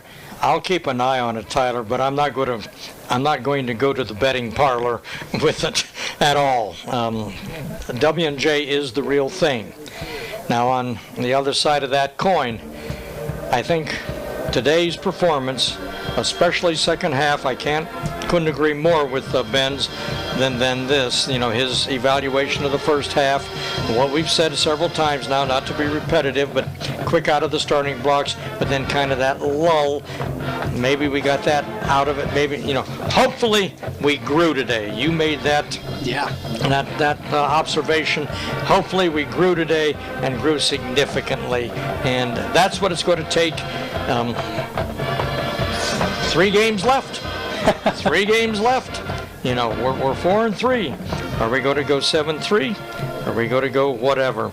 It's a challenge, and none of them are giveaways. No. None of them are giveaways. W&J will be huge. And last week against Grove City was, of course, a testament to that exact statement. Westminster thought they were going to go in and roll over Grove City. That led to the 36-33 loss. And this week was a huge boost of confidence score for Scott Benzel. You can see him on the screen right now. Great win, 49-7. Of course, they wish that they would have not given up the 7 points at the end in garbage time. But Thiel are falling to 0-7. Of course, not the season that they really wanted, but they are taking on Carnegie Mellon next week, and that could be an upset. Carnegie Mellon is struggling more than Richie Lackner is used to, their head coach down there, and he's been down there forever almost. Thiel, they've wiped away, and they came out very game this week. It wasn't just our inability the second quarter. Thiel had something to do with that, and we just didn't rise up and put the game away in the first half like we hoped we would.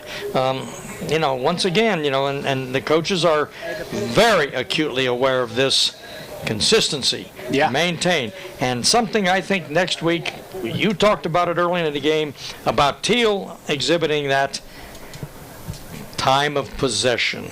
Keep the ball away from W&J and cash in, work hard, keep it.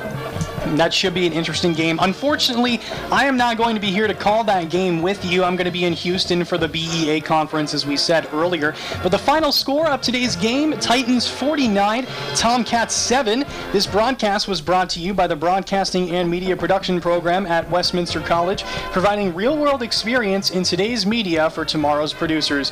Also, thanks to my partner, Scott Reniger, and our sideline reporter, Emily Bondi, our entire crew, and most of all, I'd like to thank you for joining us. I'm Tyler Helvin saying so long from your home of the Titans, WCN.